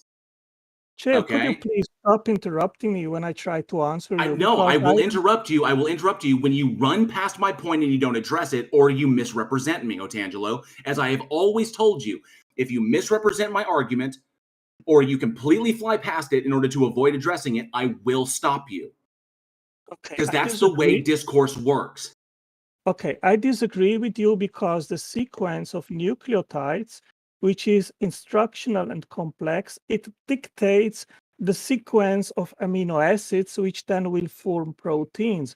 So we have indeed literally and factually an information transfer here through transcription and translation. So your claim that we are not talking here about an analogous state of affairs is simply wrong. And if you actually would once in a while, JL, use actually your internet and Google molecular machines and chemical factories and software and hardware in the cell and all the terminologies that I use, then you would actually find hundreds of thousands of links which precisely describe the state of affairs that I do the way I do. So no, your objection is not taken and you are factually wrong. Otangelo, you make the assumption that because I disagree with you, that I have no background in organic chemistry, microbiology, cellular biology, or evolutionary biology. Okay? I am telling you right now, as someone with a background in these fields of science and someone who is continuing to be a part of these fields in the work that I do, you are wrong. Okay, you are misrepresenting science. That is what you are doing. Okay, what is I'm the telling you, function you cannot keep calling these things. Yes, there is an exchange of information, but not information. Yes, there is. But you are equating that exchange of information like we understand a transference of information through like a computer, through like something that's intelligently designed by humans. They are not the same. Okay, one is a chemical, one is an unguided chemical process. The other one is people putting information into a system and the system using that information to put out other information. Okay, right? What is the function of the information stored in DNA? What do you mean? You mean the chemicals that create life? Is essentially it depends upon where things code. Okay, but you're completely running past my point now. You're running past my point. And the random, I would say random, but the pressures that guide whatever gene, whatever alleles are selected for, where everything's code, where all those nucleotides hit. Okay, the process that is literally called evolutionary pressures. Determine which ones get selected for and which ones do not. It is an unguided process. There is no intelligence behind it. Okay. You just expose your complete lack of knowledge in the field. Okay. I made you a very simple question. What is the function of the information DNA? And you gave me a blah, blah, blah, blah, blah. I pointed out that what you brought up was irrelevant because you completely jumped past my point. Address my argument. Stop bringing up other things, Otangelo. That's the problem. Okay, what I said has directly to do with my syllogism and question which I brought up in the beginning. The thing is that the information stored in DNA through the language of the genetic code dictates the making of molecular machines, which are proteins. It dictates the assembly and sequence of amino acids, which then will fold into 3D form and constitute the proteins, which are the molecular machines, the working horses in the cell. So we have here a direct correlationship and interdependence, which has to be explained. Otangelo? No, JL, you don't know what you're talking about. Yes, okay. Well, can I just cut in for 1 second? Okay, Otangelo, have you been able to convince anyone in the scientific community of this? I don't care if I can or do not can convince other people. Well, the scientific community does. Well, Amy, what I am doing, I am describing here a real state of affairs in the cell. Go and study it, and you will see that what I am describing here is precisely what happens in the cell. Incorrect. I have spent years studying these fields. You are incorrect, sir. Making of chemical factories which are full of molecular machines and energy turbines, which are ATP synthase proteins, which generate ATP, which is the energy currency in the cell. So you have here indeed a direct correlation and interdependence of information dictating the making and operation of cells. That Antangelo? has to be explained, and it is analogous to what we do. We use assembly information to make machines. Can I get your definition of information? In regards of biology, we are talking here about instructional assembly information equivalent to an architecture plan or a blueprint. I, as a machine designer, I make all the time these kind of blueprints, which have the precise instructions to make a machine, for example, the size Now of you're the not talking biology. materials. Yes, but that's exactly what we have. We have the instruction in the genome, which dictates and instructs the assembly of molecular machines and the operation. Can I give you a less like senator answer? The definition my teacher gave me. It is information is the translation of data. Data tending to just be symbols, and so it doesn't need a mind. Oh, really? Do you know some kind of information system, a language and code which didn't have a mind, which instantiated it? Yeah, we can create systems where you just say, look for these. You just said it. We can create intelligence. We are intelligence. Through our intelligence, we create these. But Angelo, everything we make is we're going to create. But you're talking about something that's natural, that's been here for 4.5 billion years, and in the past 100,000 years. In fact, the past 100,000 years, basically, we started making artificial codes. The point that J.L. Warren is making is that there is no mind guiding any of this type of cellular meiosis. It's not actually being like, you can't go into the DNA, or at least the DNA, anything on the cellular level, and change itself. It's just doing the chemical instructions. Yeah, DNA is not self-correcting. DNA is not self-correcting. Wow. Okay. Can I answer, please? Amy, did autonomous robot have a creator? So, autonomous robots, by definition, there are creators. We created them. Yes, there are creations. Oh, good. So they operate autonomously, but someone with intelligence programmed them to do what they do, correct? Yes. Okay, so that's analogous to what we see in the cell. Proteins, they are analogous to Otangelo, robots. I've got to stop you right. Otangelo, I got to stop you right there. It is Otangelo. I'm going to stop you right there. It's not programmed, because when you write a program, the program. This is why it's not analogous. Okay, when you write a program as a software designer, okay, when a program is written, the program runs one way as it is written. This is why calling it a blueprint is problematic. A blueprint is a design for one thing and one thing only. Okay? And when you follow the instructions on a blueprint, you get that same thing every time, unless you screw up the blueprint, but that's intelligence working in there. Blueprints design one thing. When you program something, you get the same thing for every time you've programmed. All right? Genes are not programmed. Okay, the whole process of getting from RNA to cellular life is not programmed. We have demonstrated, we understand that these things naturally occur in the universe given the right circumstances. Okay, the planet simulator at McMaster University is literally just an experiment where they have recreated what we understand to be the early parameters of primordial Earth, in order to attempt to see how abiogenesis comes about. And that is successfully working along, and it's already up to protocells. So we understand how these things just occur naturally with no intervention. It just requires the right the right parameters. So the laboratory conditions of the world, of the planet, have to be correct for it to happen. Now, we also understand that certain parts of this can kick off and then fail. So it kicks off and it fails. It kicks off and it fails. Abiogenesis keeps attempting to do this until it finally succeeds. And then evolution, by natural selection, is what allows it to take the forms that it takes, the evolutionary pressures of the Earth.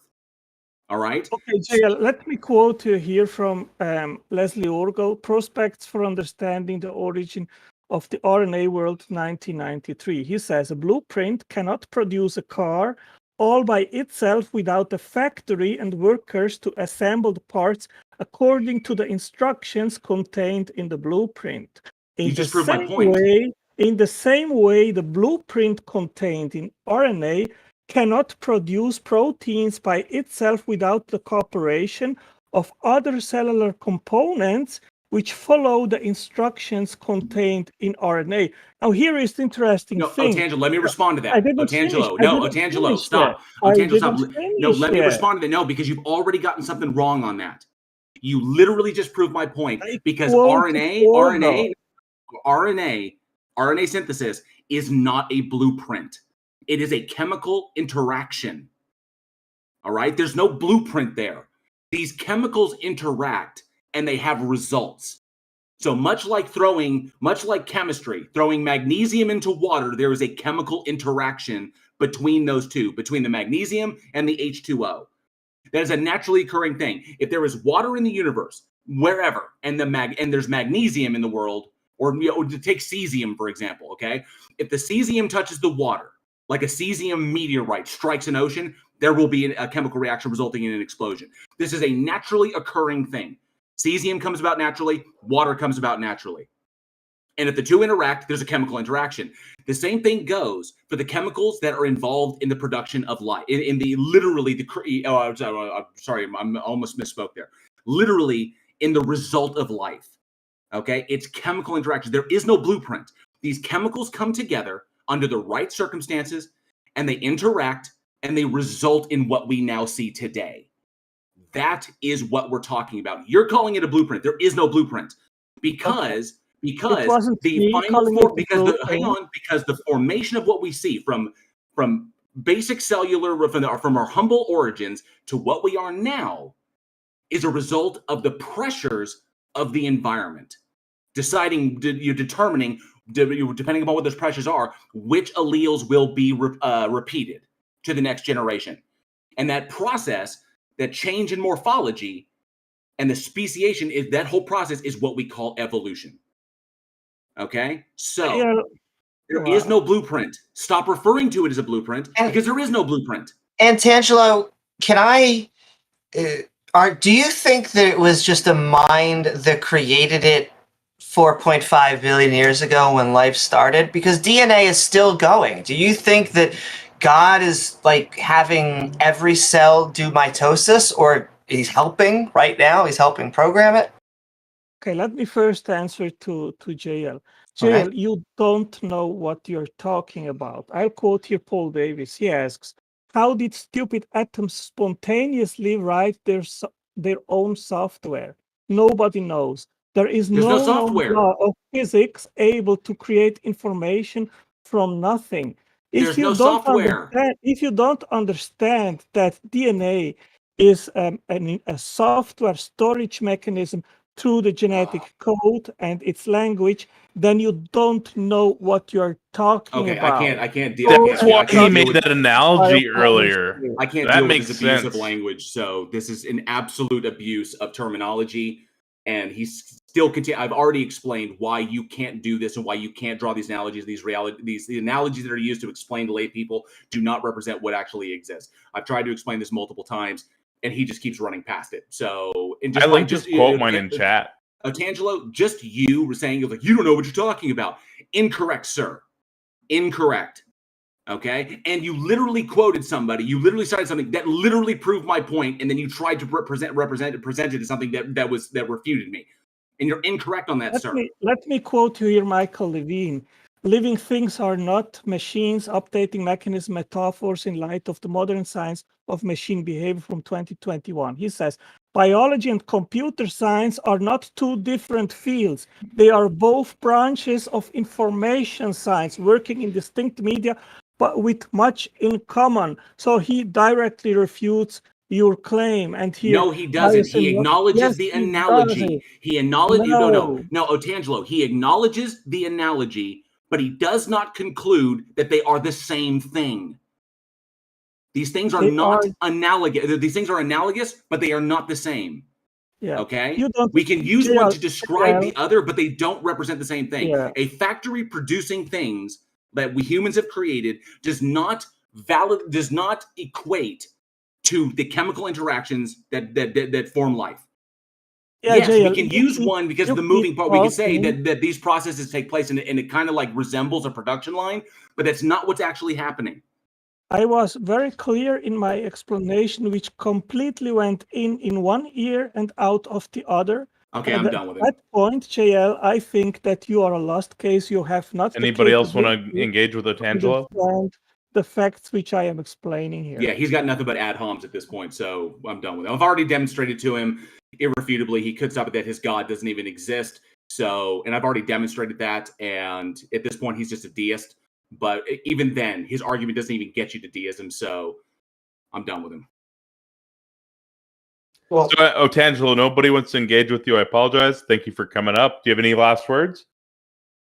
Yes. If someone denies that DNA is an information storage mechanism, I suggest go and learn basic science, basic biology. This is what JL has not made, and I think at this point it's hopeless. DNA is not a hard drive, Otangelo.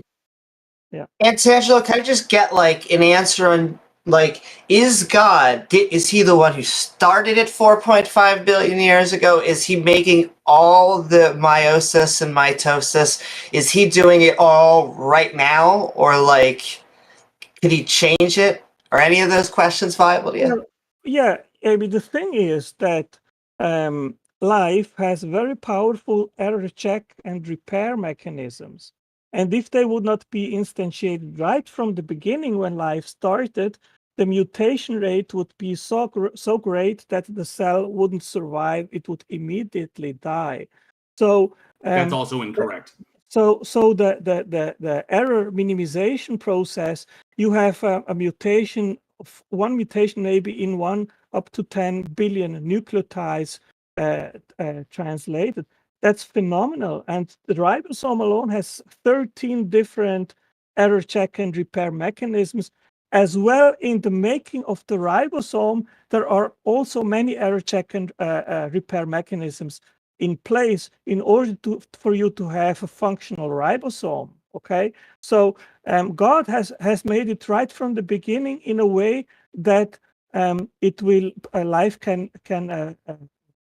replicate for many generations, and you have still a low mutation rate, and it will permit life to go. So God made it, but then is God also maintaining the only reason that we are able to, our cells are able to split is because of God?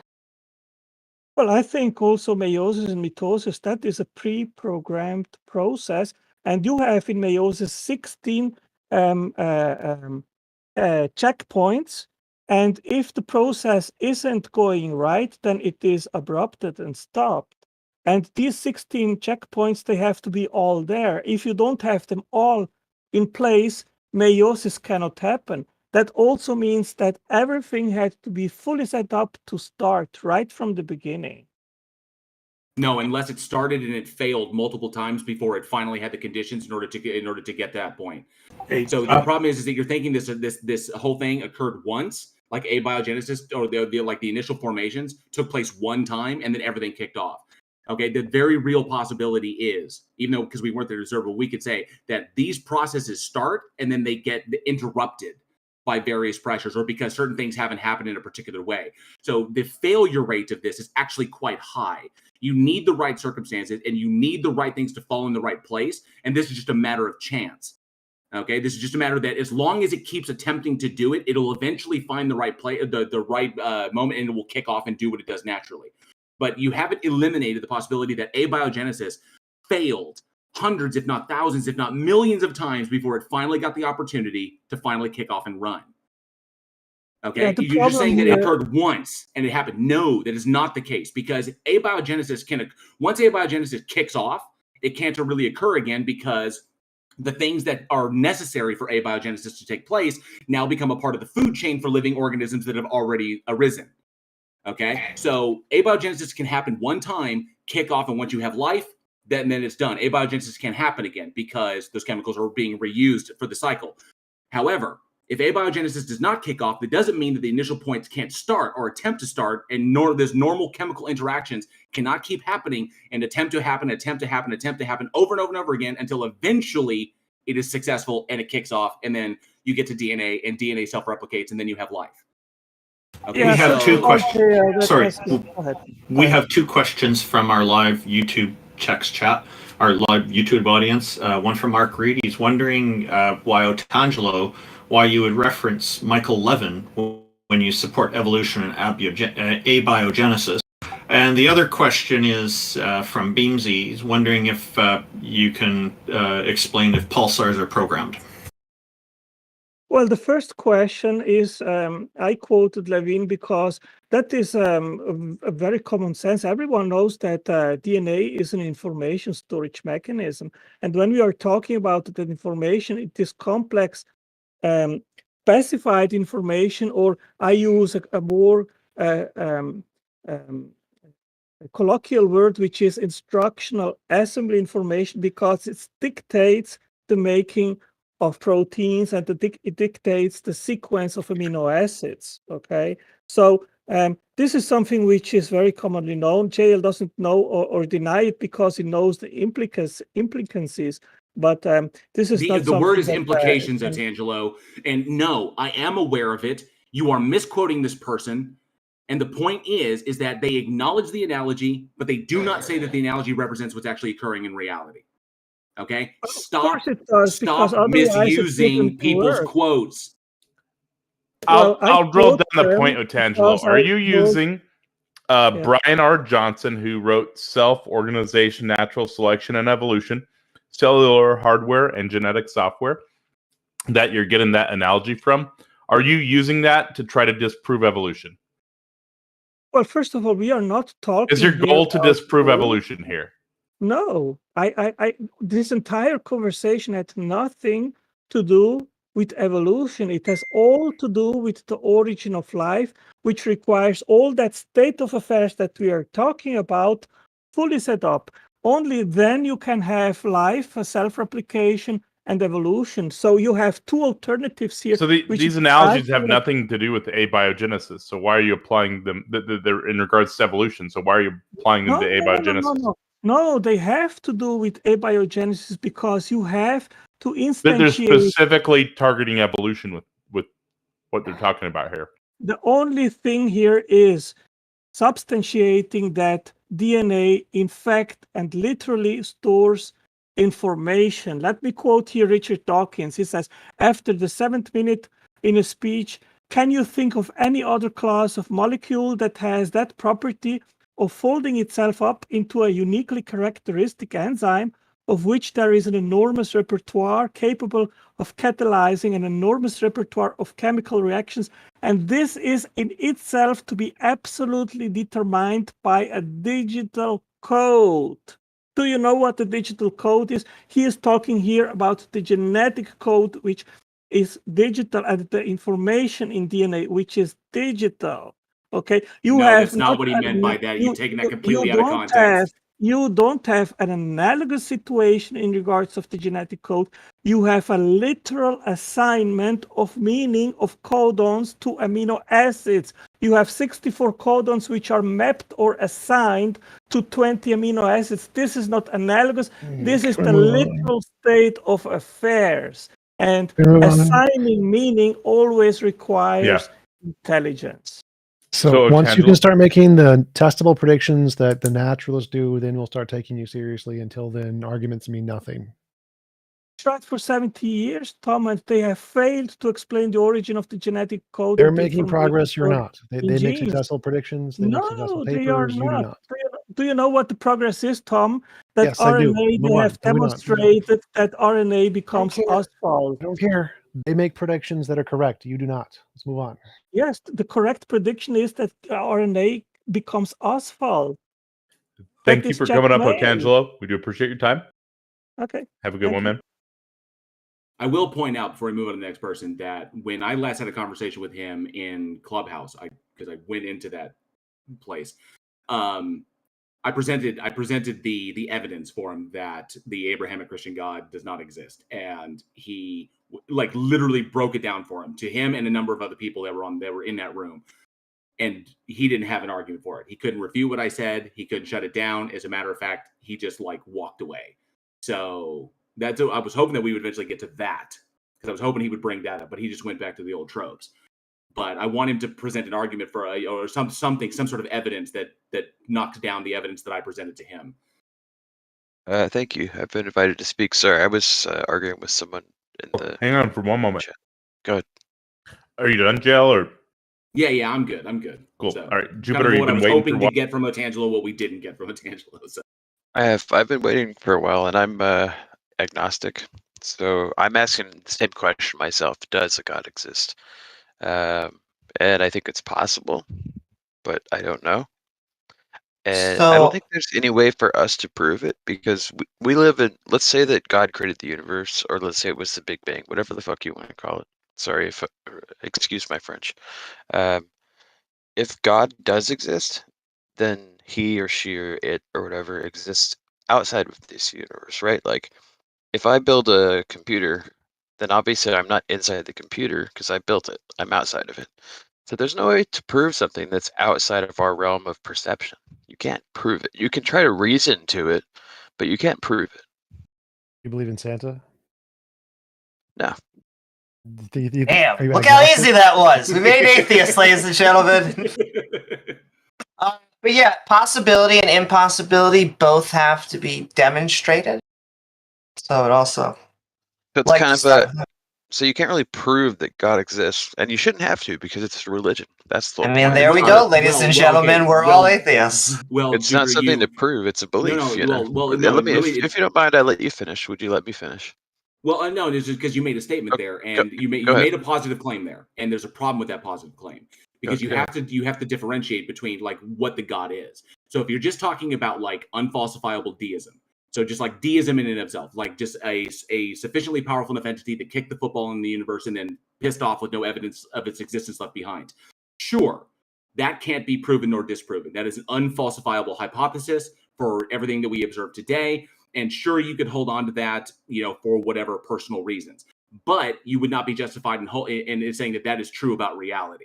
Now, depending upon the God and the God's attributes, except you can. One second, you just made a positive statement too. Can I reply? Right. So the no evidence of a deity. Go ahead. Yeah. Well, I'm just saying that, but the God, depending upon the attributes of the God, you can like gods die on their logic. Gods die in the swords of logical entailments. So you can't say that. I mean, if we could have a conversation, you can't say that I'm just God. saying, just make a differentiation. If you just say God, there's a lot of baggage that goes with that. So you have to say what God I'm talking about. If I'm just talking about deism, you'd be correct. But if you're talking about like a specific God, like the Abrahamic God, then no, that God dies on its logical entailments. So I totally agree, because guess what? There's a lot of books that say a lot of things are God, and how do you know which one's the right one? Just because you were raised that way, most likely. Most people, their religion is the way they were raised. I was raised Lutheran. And don't forget the better half of goddesses.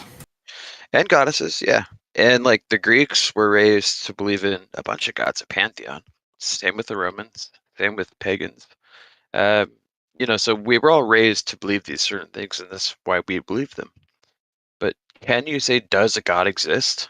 My answer is no, you can't. You can't say it because you can't know.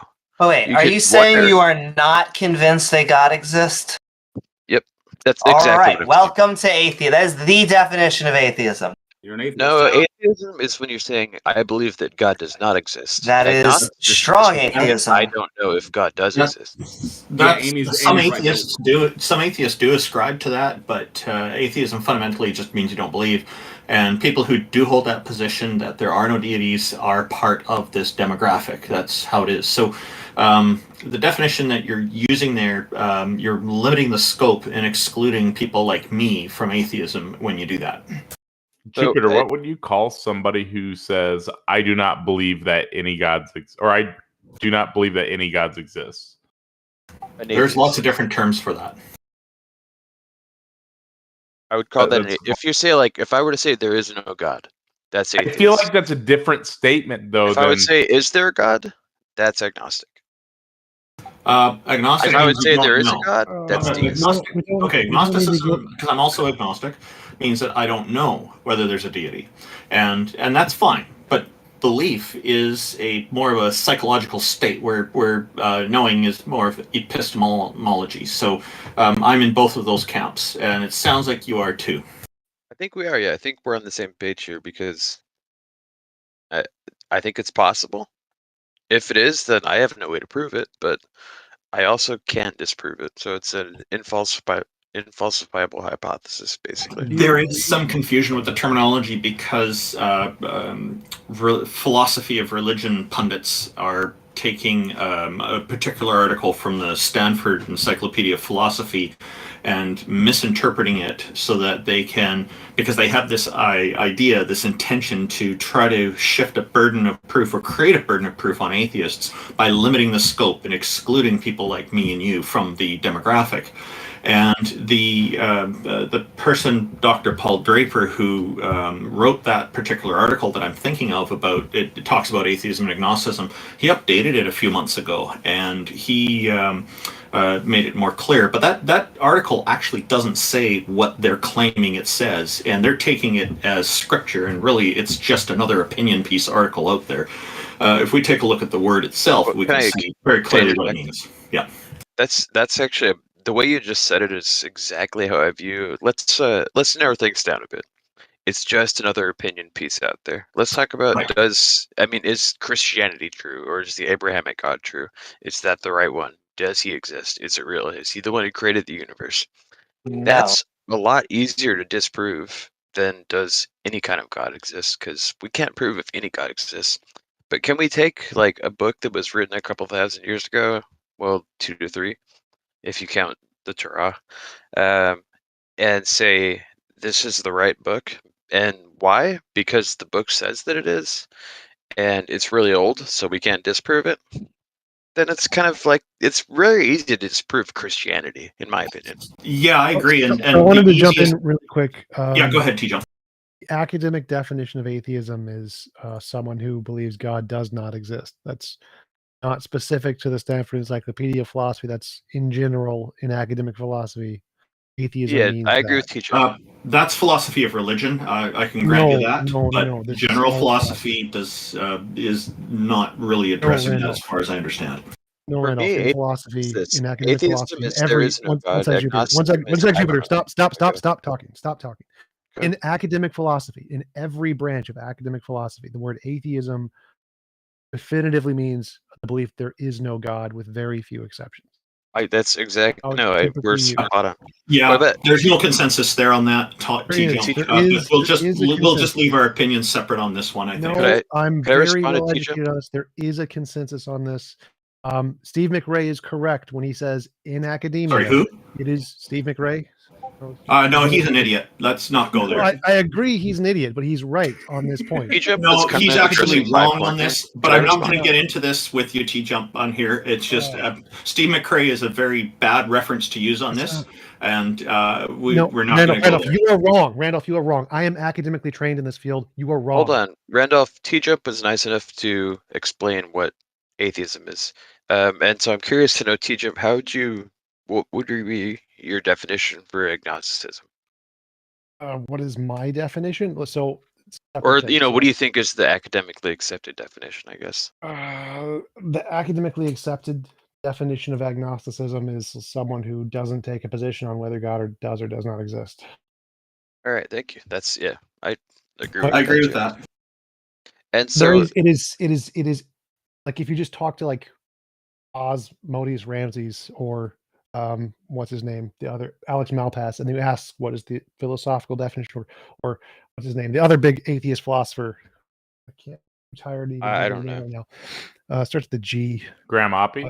Yep, Graham Oppie. If you just ask them what is the typical definition of the word atheism in academic philosophy, they're going to be like, "Yeah, God does not exist." That is, that's it. That is the consensus definition in philosophy. Do we have any like anyone with a specific religion here, Christian? But none of that matters. The definition of atheism does not matter to this debate. So did you have an argument for why God exists? Because you not knowing, do you believe Santa Claus does not exist? I believe Santa Claus does not exist. Okay, why would you I don't wonder. believe God any differently? For any I different don't. reason? I wouldn't, because I feel the same way about both. You believe God does not Well, exist? oh, or do you sorry. believe- I misheard you. I'm sorry.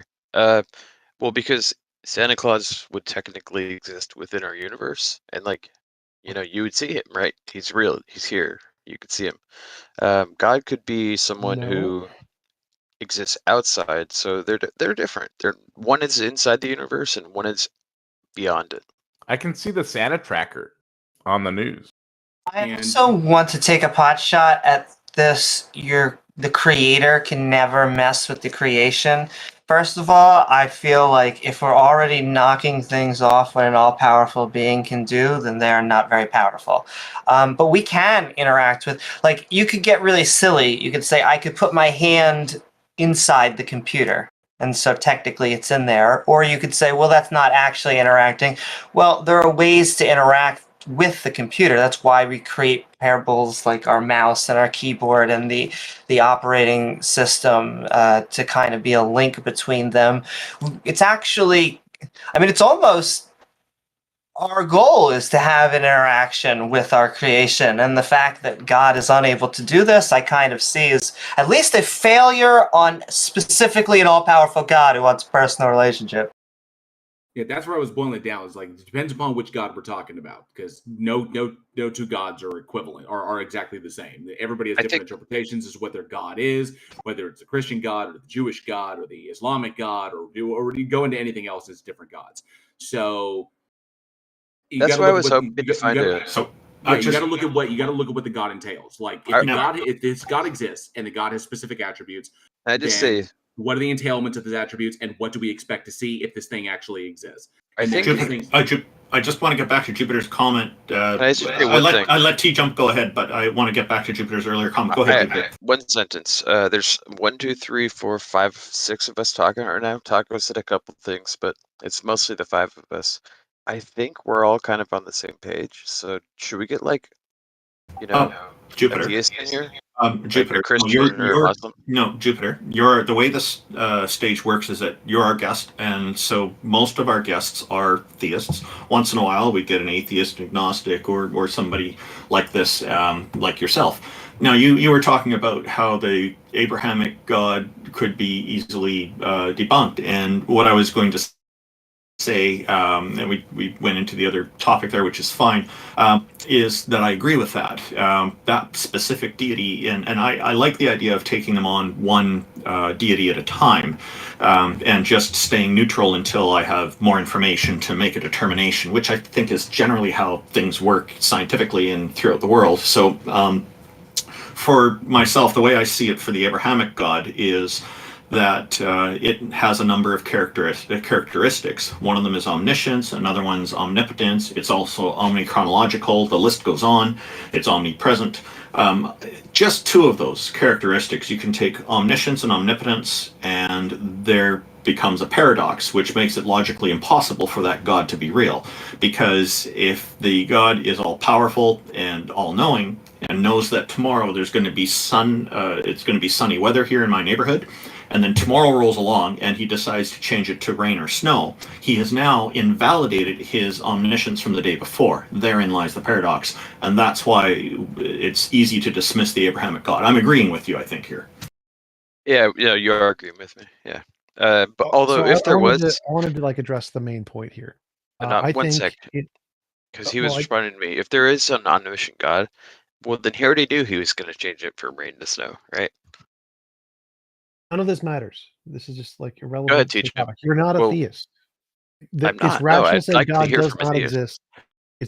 We want to move you away from the stage and hear from a theist. But your original claim that to be agnostic, I'd say agnosticism is irrational, just like to be agnostic on whether Santa Claus exists is irrational. It's more likely it's a figment of human imagination. So I don't believe in any versions of gods, just like I don't believe in any versions of Santa Claus. And I think they're both made up by human imagination. That's the rational conclusion. Therefore, it's rational to be an atheist. Being agnostic is kind of silly, just like it's silly to believe agnostic on Santa Claus. But I'd like to move to atheism Do theists actually believe in theism to say something of value? Agreed. Okay, to just be clear, we're not kicking people off the stage just because they're not theists. But Jupiter, I think JL Warren wants to bring up a point with you here. No, I'm solid. I'm solid. So I think I'm good. If someone like a Christian or Muslim or a Buddhist wants to come on and talk, I would love to hear your take on things because cool. Let's get one up right now. Thank you for coming up, Jupiter. Jupiter, thank you very much, and thank you for the pre-stage chat as well. Yeah, and we've got one of them coming up here shortly, so you'll be able to listen to them and have your own opinions. Feel free to participate in chat. Better Call Bo is up next. Better Call Bo. Is that picture a reference to the Better Call Saul show? I just have to ask. No, that's from Blue Oyster Cult. That's the Blue Oyster Cult. Oh, okay. So what have you got for us today?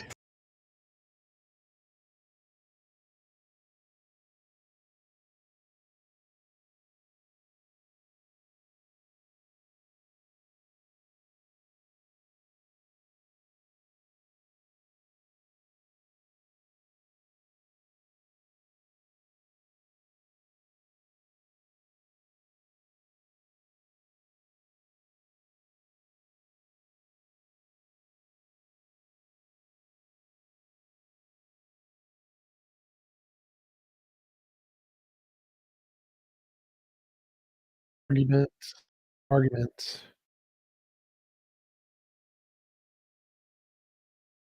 He has to Okay, preface it, stop TJump. right there. Stop right there.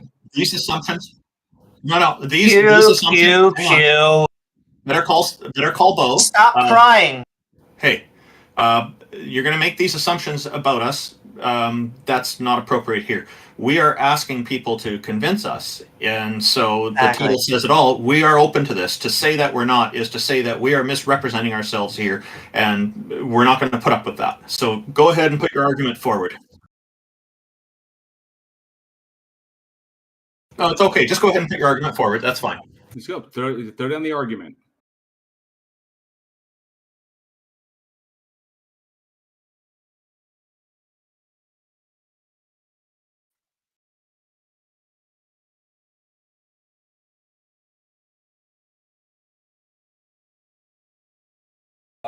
That helped him with fertility and land growth. So there has been gods before whatever god we want to represent here, but what I'm trying to say is that the religion has been a part of this world for how many centuries already, and I think if people believe in this, there must have been something way back that convinced them, or something that may have happened to show them, hey, this is a god of some sorts, and these are the people that created you. Okay, Bo, can I ask you two questions in response to what you're positing here? Just two really quick questions. One, if people conceptualize something and they worship it, does that entail that what they're worshiping exists in reality?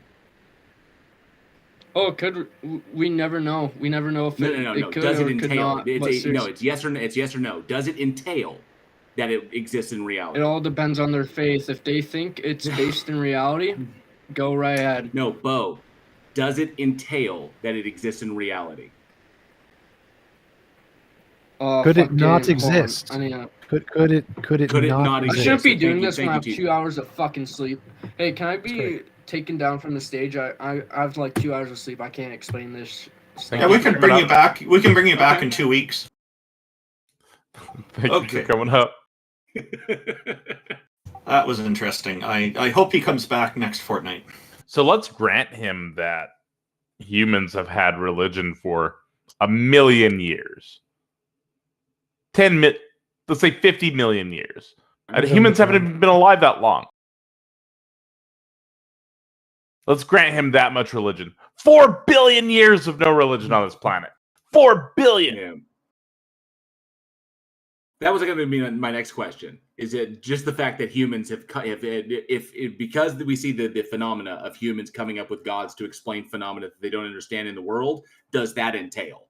So it's like, just because we worship things, concepts, doesn't mean those concepts actually exist. And just because humanity as a whole comes up with the easiest explanation for things, and sometimes those things are gods, and that's kind of like all of humanity has done that, does that entail that a god? And the answer to both those questions is no. So it's not so it's not a justification. So We've got Kyle coming up next. Cool. He wanted to present an argument about.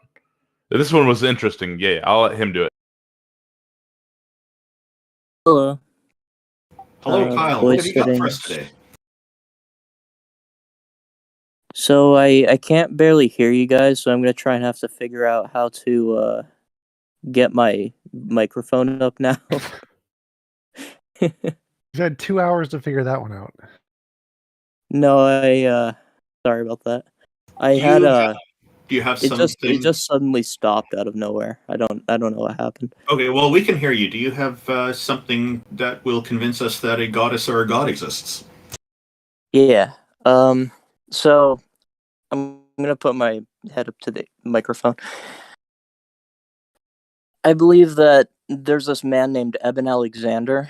Well, he is a man, but he basically believes that God exists because he had personal experience with this God, and he basically had this near-death experience where he had like E. coli meningitis that was spontaneous. There was no way that he was able to have an experience with anything because he was in like a very deep state coma. So that's false. And he had this experience with God. Basically, he was like this speck of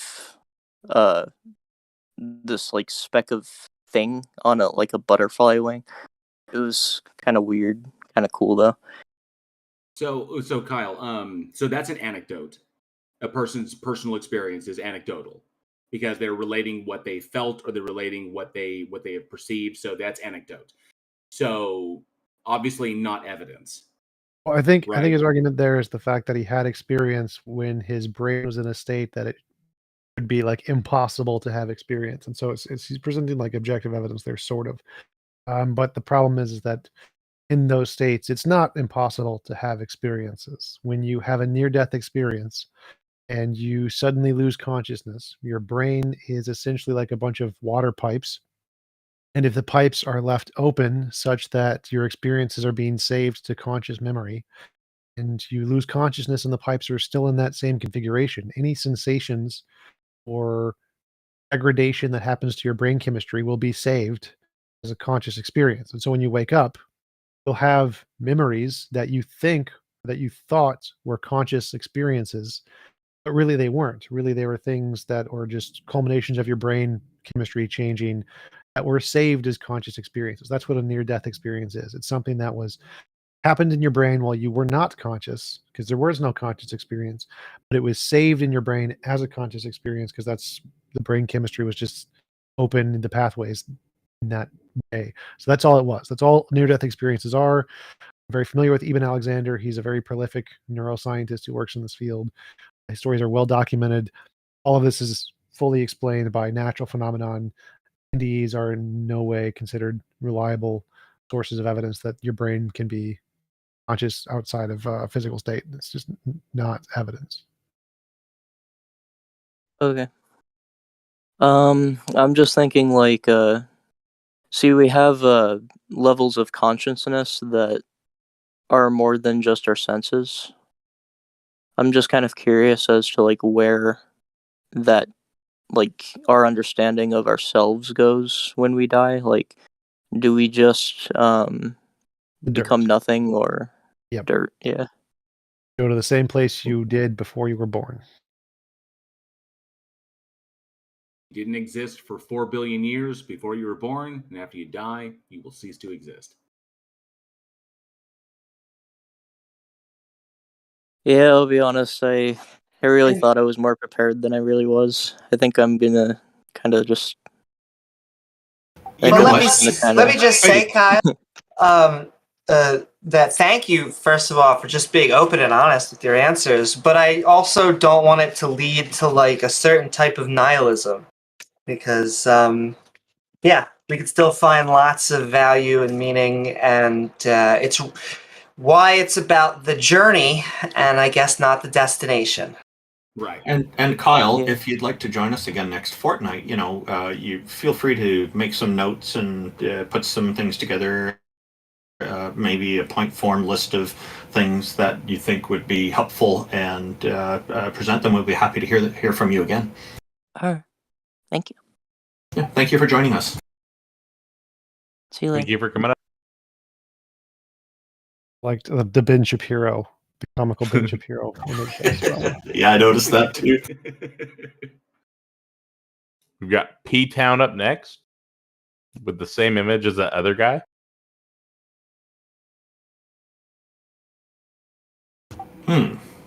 Maybe not. Oh, there's PTOWN. Oh, that's a different person with the same avatar. That nice one. Okay. Hey Taco, I gotta ask you: is your PFP is that like a fuzzy image of the Michigan dog man? It was a cryptid. I was just googling cryptid pictures, and it's supposed to be like a werewolf or something. I think it's like the Michigan dog man. Okay, cool. Hello, PTOWN. Welcome. Thank you for joining us. What have you got for us today? Hey, atheists. How you doing? Can you hear me okay? What a good start. Yes, we got you. What do you got for us? Well, hey, Amy. How are you? I'm doing good. So I bring this up quite a bit, and I still kind of want a valid answer. But when I was an atheist, I failed to see the simple proof. What I see as a simple proof in the solar eclipse. And I was wondering, what you guys think about that. So the solar eclipse, how is that relevant to proving God? So if I remember, you were talking. You wanted to know why the moon is able to make such a beautiful, perfect eclipse. It matches up with the sun, and I said it just seems to be a coincidence. You appreciated the honesty, but you still think that seems to point in a direction of a god. Well, I appreciate your honesty, Amy, in saying it's a coincidence. I'm curious if everyone else here on this feed thinks that's a coincidence too. Well, I wouldn't really say it's a coincidence, because understanding the formation of the moon and our prevailing hypothesis for moon formation, which is we understand pretty well, and the fact that in the future there will be a point that solar eclipses are impossible, because as the moon progresses in its orbital trajectory and we progress in ours, eventually there'll be a point where what we experience in solar eclipses now will not occur anymore, just by orbital mechanics alone. So what we understand about the process, this just happens to be a point in time where we can observe the moon at the position where it's at. But we also know that distance is changing. So correct. The moon is getting I understand that, yeah, but the moon's your getting position further away. So your position is very similar to Amy's in the sense that there is a coincidence that we happen to be here at that point in time. No. So Okay. it's like the solar eclipse only happens from a specific point on the planet, and if you're up at the northern hemisphere or the southern hemisphere, it doesn't happen. So it's like if you hold a marble up to a sun flashlight or something, if you're so small that you're standing in the shadow that the marble creates, then it's going to look like a total eclipse to you. So if your entire body is in the shadow left by the marble, it will look like a total eclipse to you. But if you're anywhere else, it will not look like a total eclipse to you. So TJump, you're using the path of totality essentially. Says it's not coincidental. It just depends upon your position on the planet. So any object that is blocking light from another object is going to create a shadow, and if it creates a hard shadow in one location, if your entire body exists in that shadow, it will look like a total eclipse. If it's outside of that tiny little spot, it won't look like a total eclipse. So it's not like the moon needs to be in one perfect position for this to happen. It'll happen in pretty much any position as long as you're small enough and you're inside the cone of the shadow it creates. It's not magic. Well, forgive me, but I think it's pretty phenomenal that the sun and the moon appear the same size from our perspective. I think that that's they don't. tremendously The moon's amazing. bigger. Don't. Have you Moon's ever a little seen the bigger. sun through a welder's From mask? It our looks like a dot. from our No, they like the appear moon the looks same like about the size size from of a our quarter in the perspective. sky. So yes, They when they Xerxes is correct. align, they almost perfectly eclipse. No, they No, don't. The it sun, doesn't. the Earth, the moon is bigger from our perspective than the sun is. If you look at the sun through a welder's mask, where you can actually see the borders of the sun in the sky, I'm not kidding you. It looks like Yeah, what you're talking about is the luminosity of the sun. The luminosity of the sun makes it appear bigger, and so the moon is the moon, when the moon moves in front of the sun, is blocking out the vast majority of the luminosity. But the actual sun in itself, like Xerxes is saying, when you actually look at it with filters on, you can see that it actually in the sky appears as a very small circle. Yeah, back in 2017, when the eclipse went over the North America, like all the way across the United States, everybody was like freaking out and they wanted to go look at the eclipse. And I lived in Missouri in the Midwest, where the eclipse was like, you could get the best view of it in the Midwest. And there was a bunch of people. We all had these little glasses on. You look up at the sun in those glasses before the eclipse, and it's not much bigger than just the normal stars in the sky at the nighttime. It's very tiny. So yeah, it's literally the kind of like the luminosity is what it is. It's kind of blocking out the sun so that the majority of that light doesn't get to us. But that's because of the distances between the 93 million miles between us and the sun, and the 380,000 or the 300,000 miles between us and the moon. 255. But what is it again? Sorry. 255. Yeah. The other thing is that the 400. moon is. Cool. Yeah. The other thing is that the times moon is not going to further blind away. you if you look directly at it, right? So you can assess. You can get a better depth perception of the moon. You can never look directly at the sun. You can't even partially look at the sun, or it'll blind you. Like your body wants to close your eyes because it's too bright. So yeah, but here's what's really interesting, PTOWN. In say, I think the estimation what I said was like 1.3 million years. Say human beings are still on the planet, right? That we still live here in like 1.3 or 1.4 million years, if I remember the math correctly. Then it won't be possible to see this anymore because of simply what the moon is doing.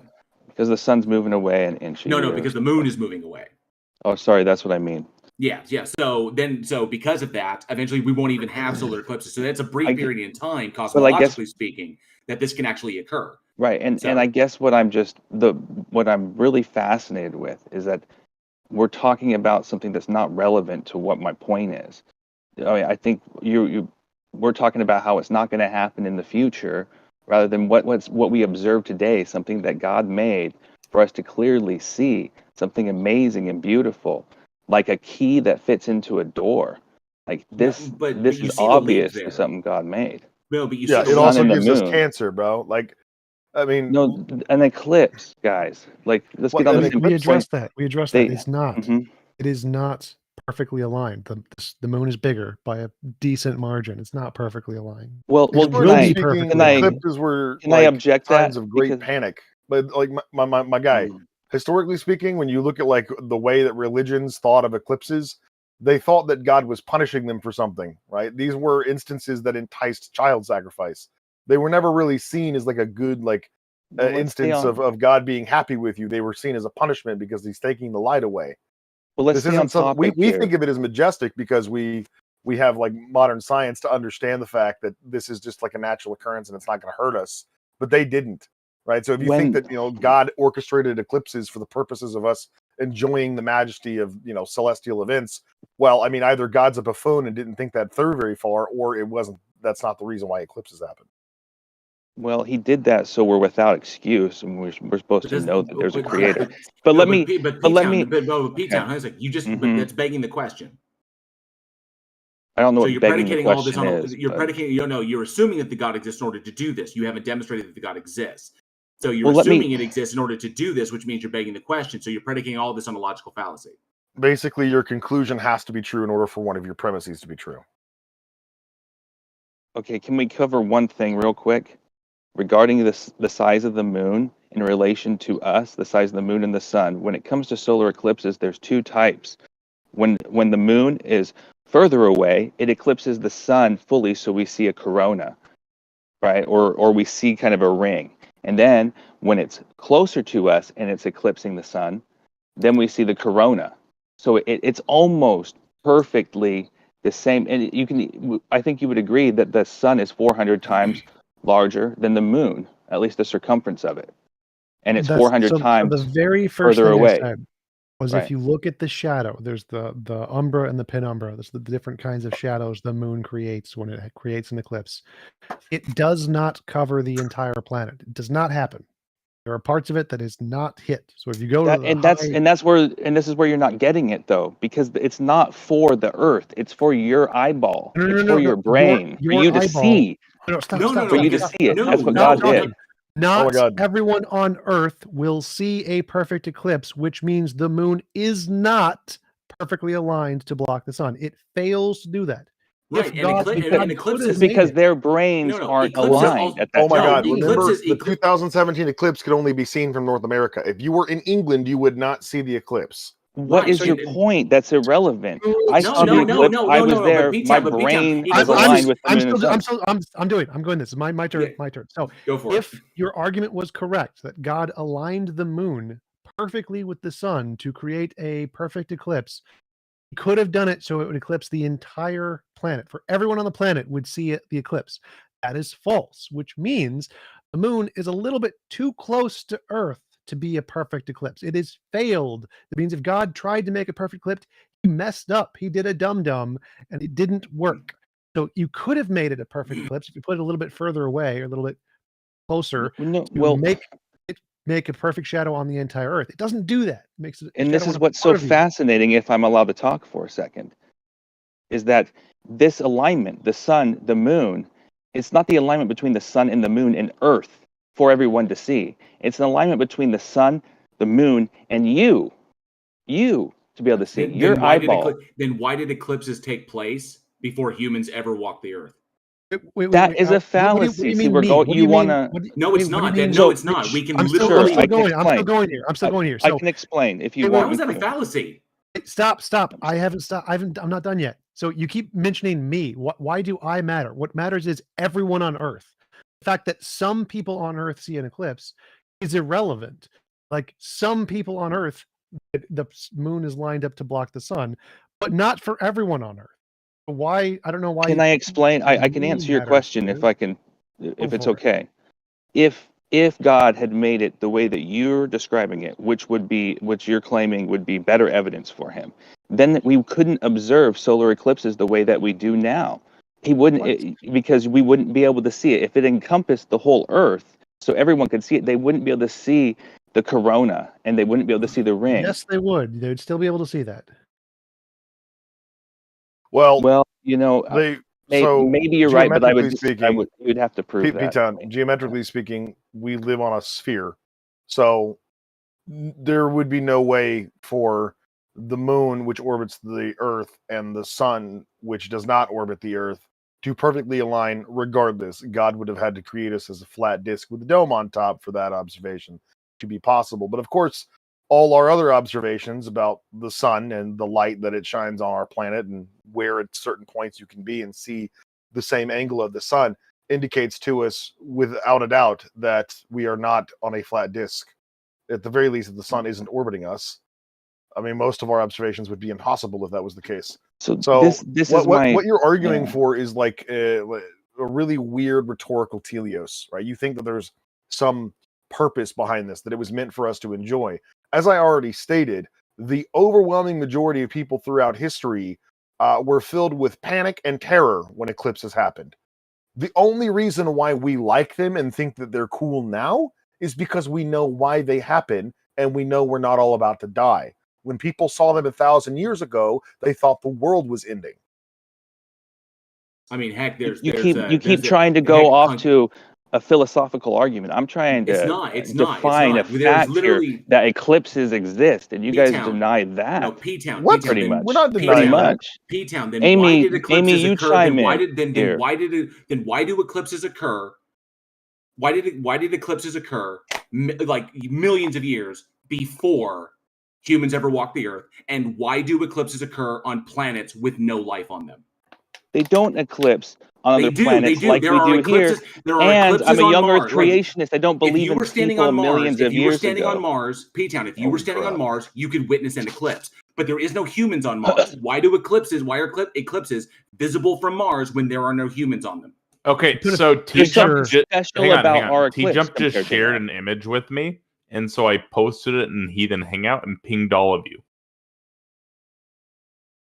Yeah, P-Town, I could you don't- look at the image in the? I don't know how to chat or do whatever?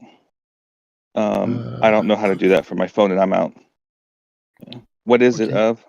It's I a just hit picture down. of how the eclipse works, and where there's a total eclipse and where there's a partial eclipse. And I will text it or I would message love- it to you. Okay. We're going All right, back. all right, So check your we- messages. And of course, lunar Okay, eclipses as how do I- well, which is the converse, was when we block the light to the moon. So Why are we talking about lunar eclipses now?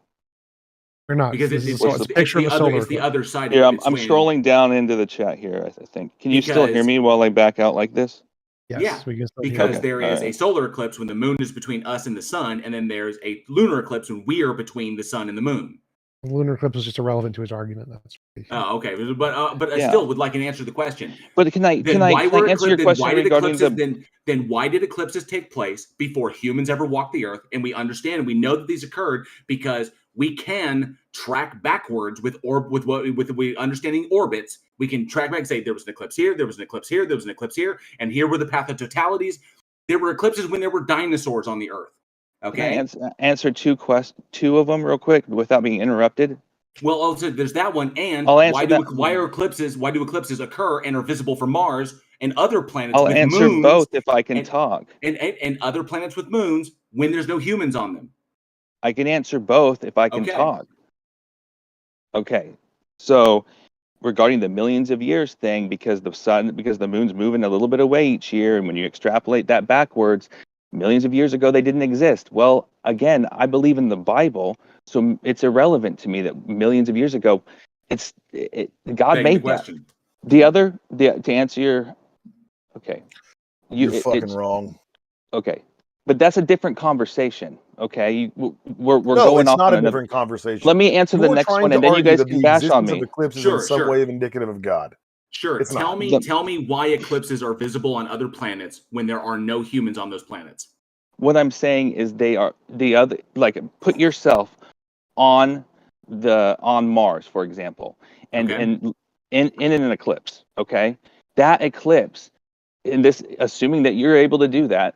Okay, that eclipse is nothing like the one that we experience between our sun and the moon and us here on Earth. If you go to Mars, it's nothing like that. Incorrect. Total solar eclipses are visible on Mars. It's We've not seen a them on the total. rovers. It's not just the total solar eclipse. It's the fact that it's perfect. That it's Look, the I sent you a accuracy there's of it. no- Wait. It's I sent you perfection. That is bullshit. P-Town. I sent you a picture. Could you look at the picture and tell me what about that is a perfect solar eclipse?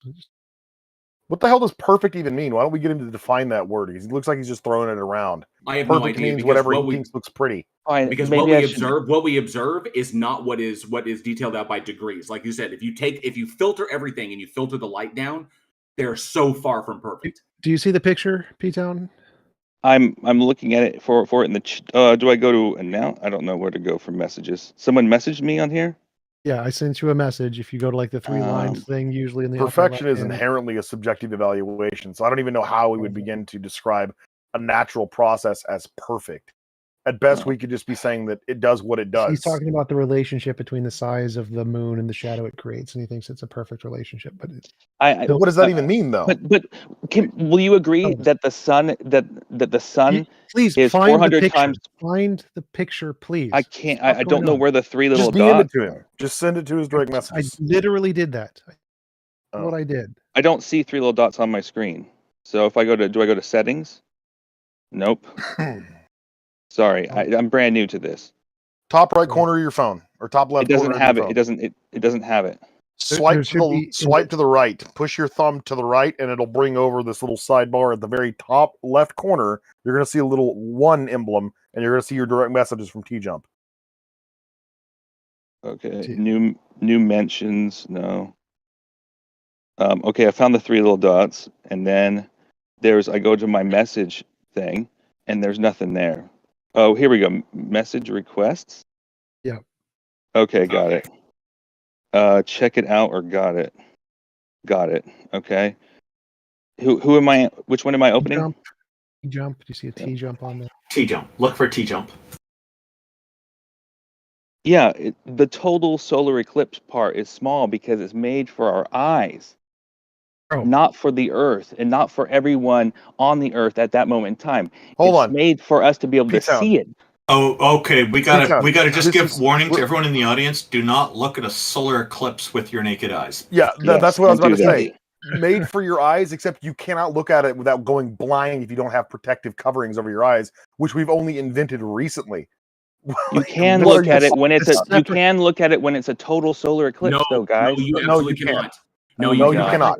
To the You audience, can take do off your not look at it. glasses Do not look when directly it's at a total solar Wait, eclipse. look at the picture. Back to the Don't do picture. it, audience. Stop. Don't Back to do the it, picture. audience. Tell me my about point the is valid. picture. Oh my God! Go to the and people picture. wonder why we think that religious people Go to need to the be corrected picture. on what they believe. Why do you care? Wait, Because of stop, this shit. stop, You're stop, actively stop. encouraging Oh my people God. to look at a solar eclipse with their naked eyeballs. Picture. Tell me about the picture. Do you see the picture? Do you see No, there's a little false. tiny? You see, there's a little tiny dot on the planet where there's a total eclipse, and the people in that little tiny dots are the only ones who can look at the moon, and it blocks out the holy sun. That little tiny dot right in the center. Do you see that?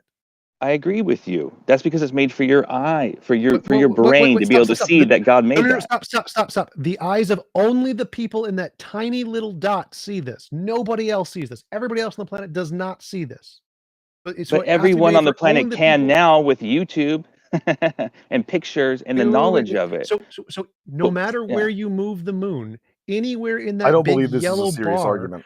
it's going to make a little tiny black dot somewhere on the There's planet. no way this guy isn't trolling us. He literally just said that it's perfectly fine to look at a solar eclipse with your naked eyes. There's no fucking way in hell this guy is not trolling us. It doesn't matter to the argument. I don't care if he's wrong about that. Who cares? Xerxes, he also said he's a young earther, so I do know he's I not guarantee trolling. exist. Like young earthers are not going to advocate looking at a naked, like a solar eclipse. I don't with care. naked Just eyeballs. stay on topic. Can we that's why please he stay on started topic? the dinosaur argument. My original point, guys, was that I'm fascinated with how you guys don't see this.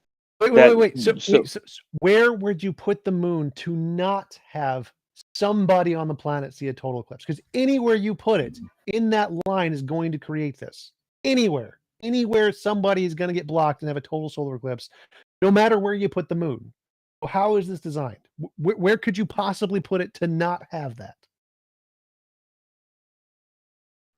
I'm not entirely following you, but if I can answer it with an example. When it comes to Einstein and his general theory of relativity, he uses an eclipse, my question right? is Sure. Where could you place the moon on this picture to make a not total eclipse? Like anywhere you place this moon, it's going to block the sun for somebody on the Earth. Somebody on the Earth is going to look at the moon. No, the moon could be smaller and denser. It would still similarly impact the Earth, but it's still going to block the light, and it wouldn't be a total. Eclipse. It wouldn't be a total solar eclipse. So for it to be to stop a total eclipse, it would have to be so much smaller that literally no human eyes, no human being would be smaller than the size of the tiny little black dot of the total eclipse. That's it. That's what would be required to prevent 100% of all total eclipses. The shadow created by the moon would have to be smaller than a human eye. That's what you'd have to accomplish. As long as the shadow is bigger than a human head, you're going to see a total eclipse. Somebody on the planet is going to see a total eclipse. Right now, the size of that shadow is thousands of miles. That tiny little black dot is thousands of miles big. And in order to make it stop creating a total eclipse, it has to be less than like 6 inches. Okay, how about this? Imagine you're looking at a solar eclipse now, okay? And now imagine the moon being smaller. It wouldn't block it anymore. Still would block it. Oh my goodness. It wouldn't block it. It wouldn't block it over as wide of a range, but it would still block Right. it. The sunlight would come through. Hey, ding dong! I can hold my thumb up to the sun and blot it out. Right? We don't even have to go to What Mars. are you We even can just go talking to about? why are eclipses visible on ding-dong. the moon? Then why are eclipses visible on the moon when there's no humans on the moon? There's a tree in my backyard, and I can stand under it, and it shades me from the light of the sun. And I can peer through the leaves and the branches and not get direct contact on my eyes with the sun, and it creates a big ass shadow in my yard, so I can get out of the heat of the day when I'm working outside. Like, Let's what is forget your about point? this. Okay, how about can we agree that the circumference of the sun, from our perspective, is 400 times larger than the circumference of the moon from our perspective? We do not see the circumference of the sun. We see the light guys that the sun is shining onto the planet. You can only see the circumference of the sun from our perspective if you're wearing something like a welder's mask or very tinted sunglasses, at which point it's about the size of the stars in the night sky. It's very, very tiny. I've done it. I've looked at the sun directly with a welder's mask on. It is infinitesimally smaller than the moon. Okay, so far your guys' arguments are that it's not. P-Town, I pointed out before, the mistake you're making is you're confusing the luminosity of the sun with the circumference of the sun. We observe the luminosity of the sun with no filters. When you filter it out and you block out all that luminosity so that you're not blinded, the sun appears very, very, very small. So you're conflating the luminosity with the actual size. Oh my goodness, I don't think it's relevant to my point. It is relevant. It is relevant because the phenomena you're describing relies upon the luminosity of the sun, not the size of the sun. You're just trying to confuse people. That's not my point. I'm not confusing anyone. That's why we see If these I can eclipses talk. the way they do is because of the luminosity of the sun, not Sure. because How of the about I size of the disagree sun. with you? It still doesn't change my point. So far, your guys' arguments are that it's not special because I can use my thumb, or you can see eclipses somewhere else. But at the same time, you're saying it is special because right now, and this time in history, is when we can see it. Because if you go back or if you go forwards in time, it's not going to exist. So This which dude is are you going to trolling us. hold? This guy is I think obviously he's trolling us. Yeah. Right. And you still haven't addressed. If it's specific, if eclipses were specifically designed for humans to observe, then why do eclipses occur on the moon, which is necessary for an eclipse? Why do they occur on the moon when the Earth is between the sun and the moon, and yet there's no humans there to observe it? It wouldn't You be acknowledge observing the it the moon same exists. way. You acknowledge the moon There's something exists, but there's beautiful nobody about there. a solar eclipse, and it's amazing, and it's pretty, and That's this is what back when I was an atheist, I never Also, saw the it. sun gives us cancer.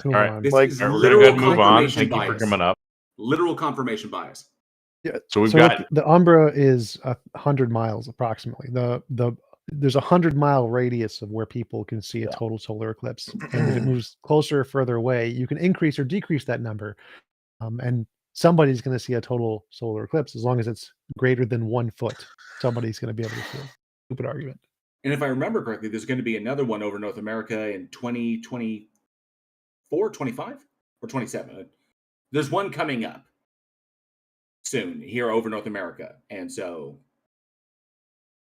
Well, I sincerely hope that the troll that was just up here doesn't actually take his own advice and look at it with his naked eyes. Yeah, don't look at the total solar eclipse.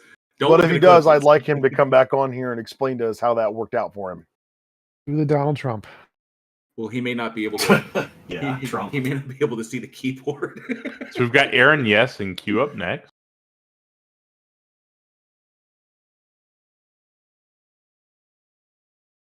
Maybe not. Turn around, bright eyes. All right, Randolph, you wanted to read this next one. I think I know who's coming. Yeah, go ahead and read it. Okay, bring him up on the stage. It's Hugh. Welcome. Jazz. Yeah, welcome. All right, welcome, Hugh Jazz. It's great to have you on with us. What have you got for us today? Hello. Hello, I like your name. Carry on. What have you got for us today? Well, I mean, I'm an atheist, so I don't know if this is going to be interesting. But I watched a couple of videos of TJump, and he says he believes in objective morality. That is very interesting to me. But again, I don't want to like derail the conversation or anything. What point did you want to make, or did you have a question about something that TJump was presenting? Well, yeah, his theory just doesn't make sense to me. Like, how do you conclude?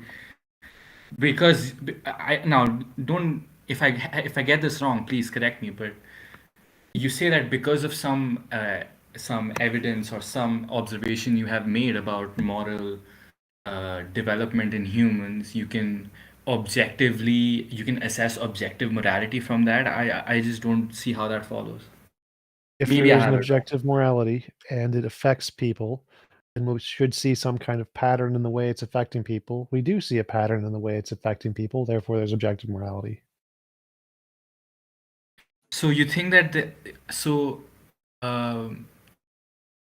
this have to so do it's with really God? not about any one person's desire standard for actions that you consider immoral? No, literally wasn't in any of the things I said there. So I'm just trying to understand what you mean by objective morality then. If there is yeah. an objective morality, a stance-independent force in the universe, and it affects people, things that feel morality, people, then we should see a pattern in the way it affects people. We do see a pattern in the way it affects people. Therefore, there's objective morality. What's the pattern? Moral intuition, moral progress, the philosophical dilemmas. Moral progress is the main one. Moral progress, how do you measure It's a technical term in philosophy. You can Google it. Okay. So you're making, so you're collecting data based on metrics that you use, that you get from intuition, right? No, if you want to, this is a standard thing in philosophy. You can Google it. Google what moral progress is. No, okay, that's fine. But the other thing you said about moral intuition. Yeah. So if you're deriving your observations from moral intuition, Perfectly fine. then yeah, that's fine. That's perfectly fine. But I just don't see how that's different from a preference, Your personal experience, whether it's direct experience through sight or direct experience through intuition, is still your experience, and you still get evidence from that. Either way, it makes no difference. Of course, but there's a difference between experience and intuition, right? No, those are both experiences.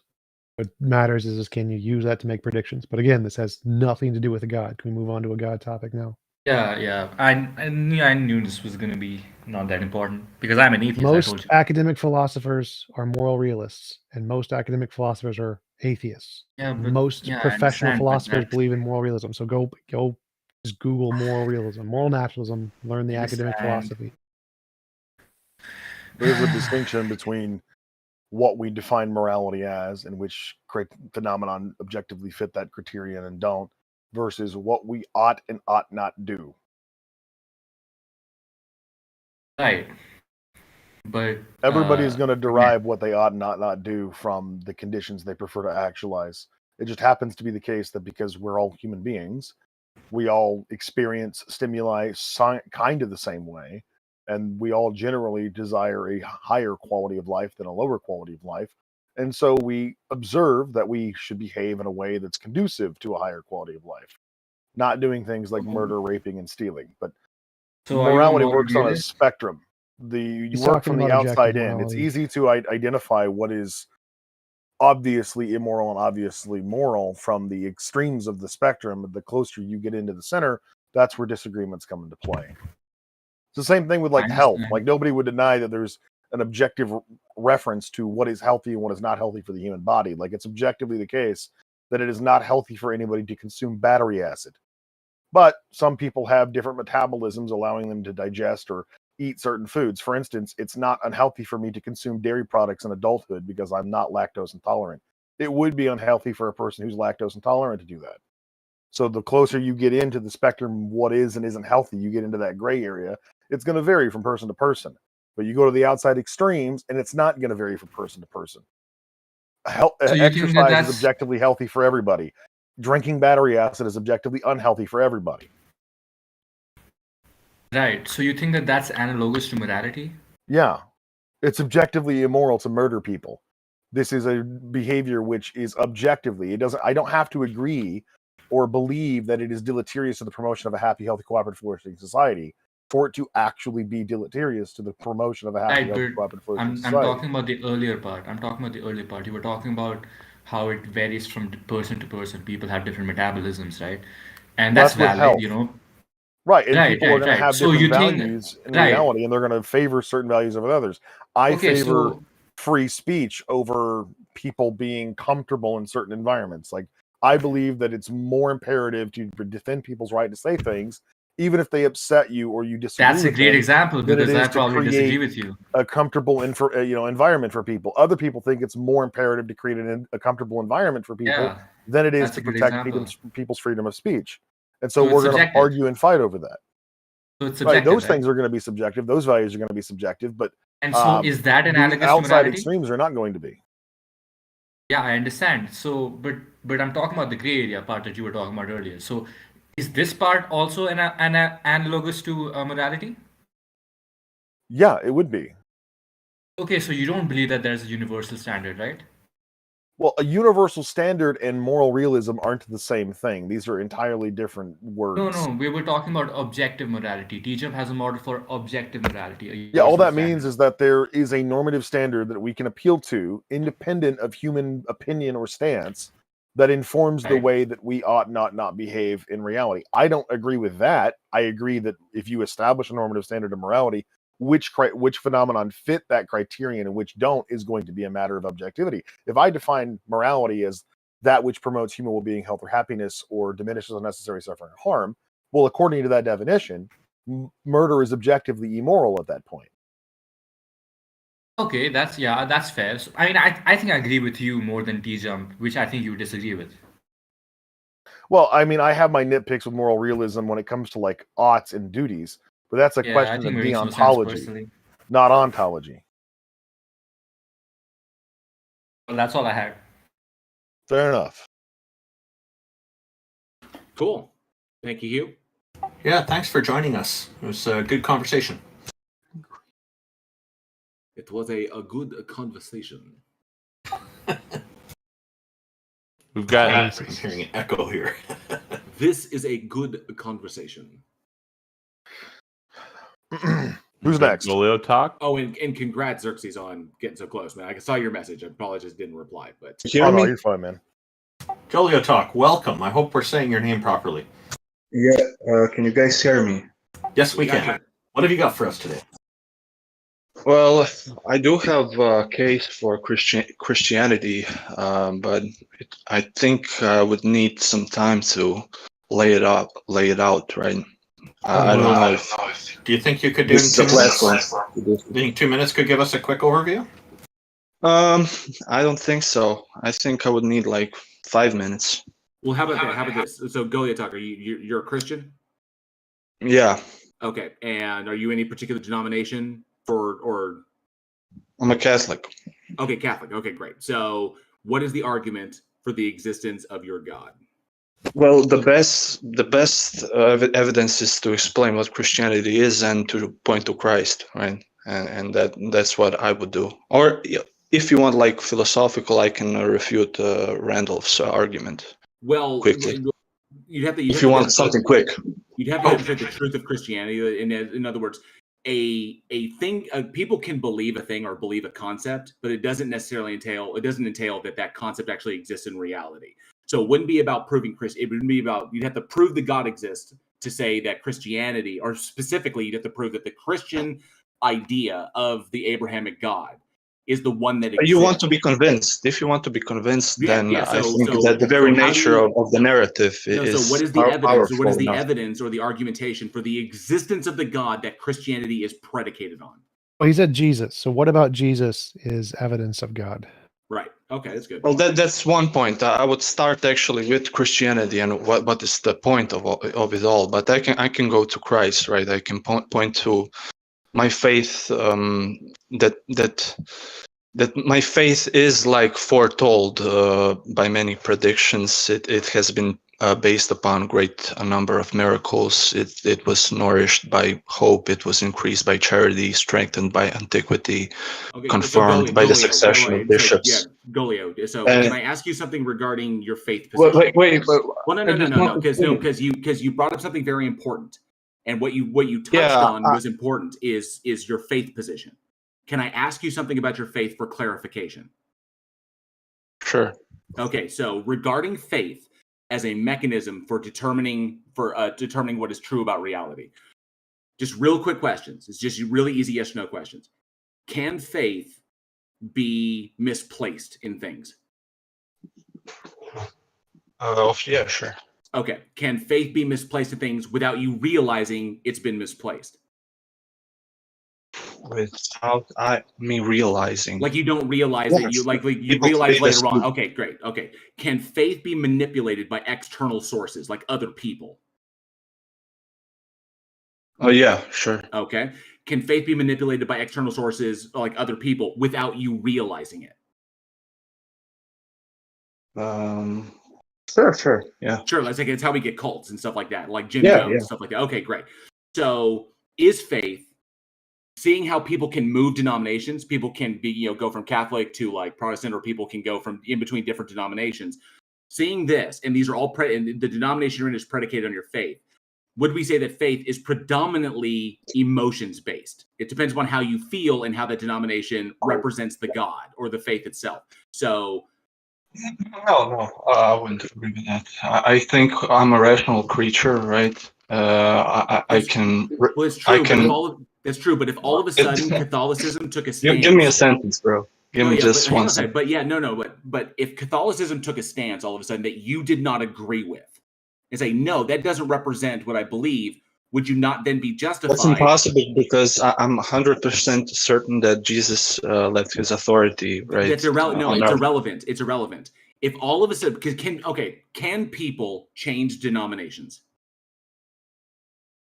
Yes. Okay, so, and they do that based upon the representation of the belief.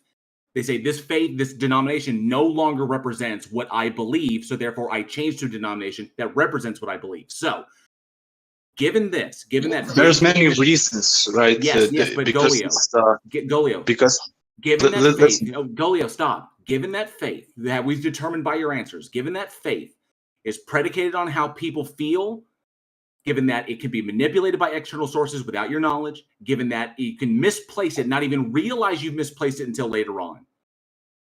Given the fallibility of faith, why would we ever use this bad tool to determine the truth about anything? Well, everybody uses their fallible perceptions or reasoning to a certain extent. I know you take science as an ultimate tool to come to truth, but there are certain things that cannot be measured, and we do believe in them, right? I cannot measure things like love or yes, we just can, because TJump is correct. We actually can. But Golio, you're avoiding the question. Why would we use this tool? Faith is a tool that you utilize to determine what is true about reality. We've just by your answers, by your agreement with the questions that I asked, we've been able to determine that faith is an unreliable tool because it is literally emotions based. It can be manipulated by external sources. You don't realize it can be misplaced in things. You can move around depending upon how you feel between denominations, between actually whole faiths. There are people who deconvert from Catholicism to become Jewish, or people who go from like Catholicism to Islam. So because we know these things hang on, let me finish. Because we know these, Golio, because we know these things can exist and these things happen, this demonstrates that faith is an unreliable mechanism for determining. You're just repeating yourself. I understand your point, Golio. Then why would we so answer the question. Why would we ever use faith, given its unreliability, to determine what is true? I will ask you some questions, right? No, so answer the question. Golio, answer the question. I will answer you with giving you some questions, and you will understand my point. That's not how you answer a question. Because there's nothing. Do you believe there's nothing wrong with taking the word of experts, right? Because most of our knowledge, everything that we haven't studied and proven ourselves, is based on taking the word of others, right? Unless we have reason to think that the person whose word we are taking is untrustworthy, it is reasonable to operate in this manner. Would you agree? Golio, and I'm not going to answer. I posed you a question. You need to answer the question. I'm getting somewhere with this. Just do answer the question. Do you want to have a discussion or no, sir. You do not need to put caveats on this. It's a simple question because it goes to your faith. You said your position is based upon your faith. You literally invoked faith in your explanation. And to get clarification, I'm asking you, given the problems with faith, why would we use it to determine what is true about reality? And you had to answer the question. You always have some faith, right? How did we get to faith? So, like we said, we asked, what was the evidence? He brought it up in his justification. We asked, what was the evidence? You said Jesus, and then so what about Jesus as evidence of God? Yeah, but let me finish this point. So TJump, that's when he went to faith because he's saying. Did I, for example, as I said, most of our knowledge, something I didn't prove myself in a laboratory, I take the word of the expert because I don't have good reasons to think they are untrustworthy. No, Golio, incorrect. People are Golio, stop. What they are being told by others, stop. They need a reason to believe it. You're misrepresenting that is called a motive of credibility. I don't think this matters. I don't care. Yeah, it doesn't. It does. It's completely irrelevant. Golio, you are misrepresenting it. I can replicate. I'm talking about motives of credibility. Ignore the faith. Ignore the faith. Evidence, Jesus. How is Jesus evidence? TJump. He went from Jesus to faith. Yes, that was his argument. That's why I'm addressing it. He said God to Jesus and Jesus to faith. That's why I'm addressing his faith. Because if all of this is predicated on his faith, and we've already demonstrated the unreliability of faith, why would we use that to justify a relationship or a belief in a relationship between the existence of Jesus and God? Okay, I'm not understanding. How did you go? How is Jesus evidence of God? How did you answer that, Golio? We left. Or not. So that's a fallacy, actually, Warren. Just because some people can we not do the faith thing? I don't care about the faith thing. How did you go from Jesus as evidence of God? Well, he was using fallacious reason. I don't care. Let's not go into the faith thing. The word of the definition of faith. I don't care. How did you go? Jesus is evidence of God. Just give me one sentence and then I will go into it, right? So because what people who are questioning what they're being told by others, they need a reason to believe them. And it's a motive of credibility. The more motives of credibility they can establish regarding the truthfulness of what they are being told, the more reasons they have to accept it. So I don't have a blind faith. Right, and it's just because some people put their faith into something that is mistaken, that doesn't mean I did that, right? That doesn't mean I can't put my faith in something that is true. That is not the argument I made. That is not what I was pointing out. I don't want to talk about faith. So how did you go from Jesus' evidence? TJump. Just a reason alone. TJump. He invoked faith as part of his justification. Yes, it was not a part of his argument. What is your argument? Yes, it was. No, it wasn't. Golio, how did you get it? Was. I heard him. My live chat confirmed it. So Golio. No, I said my faith was foretold by predictions of the prophets. It has based on number of miracles and nourished by hope, increased by charity, strengthened by antiquity. Go back, Golio. Stop with the first one. Your faith was foretold. What does that mean? How is this evidence? I don't understand. Okay, let me get my case out. Right, because I think by reason alone we can recognize that the existence of the universe and humans do reflect God, but Christ reflects God totally and wholly and fully, right? And the reason I believe this, he said, "I'm the way, the truth, and the life." Right. Okay, so the truth was identified. Jesus is evidence of God. How is Jesus? Yeah, because truth. He basically said the truth was identified with a person. Right, not a proposition. So we can recognize God in a person, right? So in Old Testament, we see Jesus achieved what Israel couldn't. So Jesus, basically said the truth was identified with a person, right? Not a proposition. So we can recognize God in a person, right? So in Old Testament, we see Jesus achieved what Israel couldn't. So in Old Testament, we see Jesus achieved what Israel couldn't. So in Old Testament, we see Jesus achieved what Israel couldn't. So Jesus, basically said the truth was identified with a person, right? Not a proposition. So we can recognize God in a person, right? Not a proposition. So in Old Testament, we see Jesus achieved what Israel couldn't. So He was tempted by hunger, which had caused Israel to grumble against God. He's tempted to worship a false god, which Israel did in creating the golden calf. He was leading a new exodus, right? I'm lost. I'm lost again. There are stories in the Bible. I'm listing the things. I'm listing the things. No, I don't understand point how to those the things fullness are relevant. of Christ. I don't Fullness of God in Christ. Wait. I don't understand how any of the things you are listing is evidence of God. There are stories in the Bible. Yes, I agree. How does the fact that there are stories in the Bible indicate God? I'm just like, let me give you this like a resume of Christ, and then tell me conclusion. This is the evidence, right? This is the evidence. I don't understand how that is evidence. I believe in a person. I don't understand how that is evidence. Like, evidence is something that increases the probability a proposition is true. So we're looking at something that increases the probability God is real. Saying Jesus is a person does not do that. Well, you're cutting me out. Can I get the 2 minutes at least, maybe, Randolph? If I can get 2 minutes without interruption. I want you to list one thing and tell me how does it increase the probability of well, God? If I can't give out my case, then it's pointless. If you just want to list one thing, tell me how it indicates the existence of a God.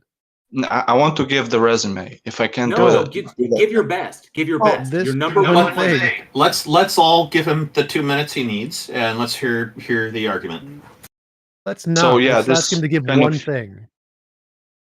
Okay. So this new Exodus, right? That Moses,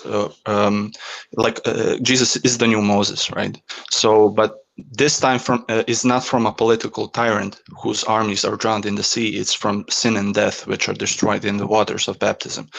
And Jesus, right, had no army, yet kings feared him. He won no military battles, but he conquered the world.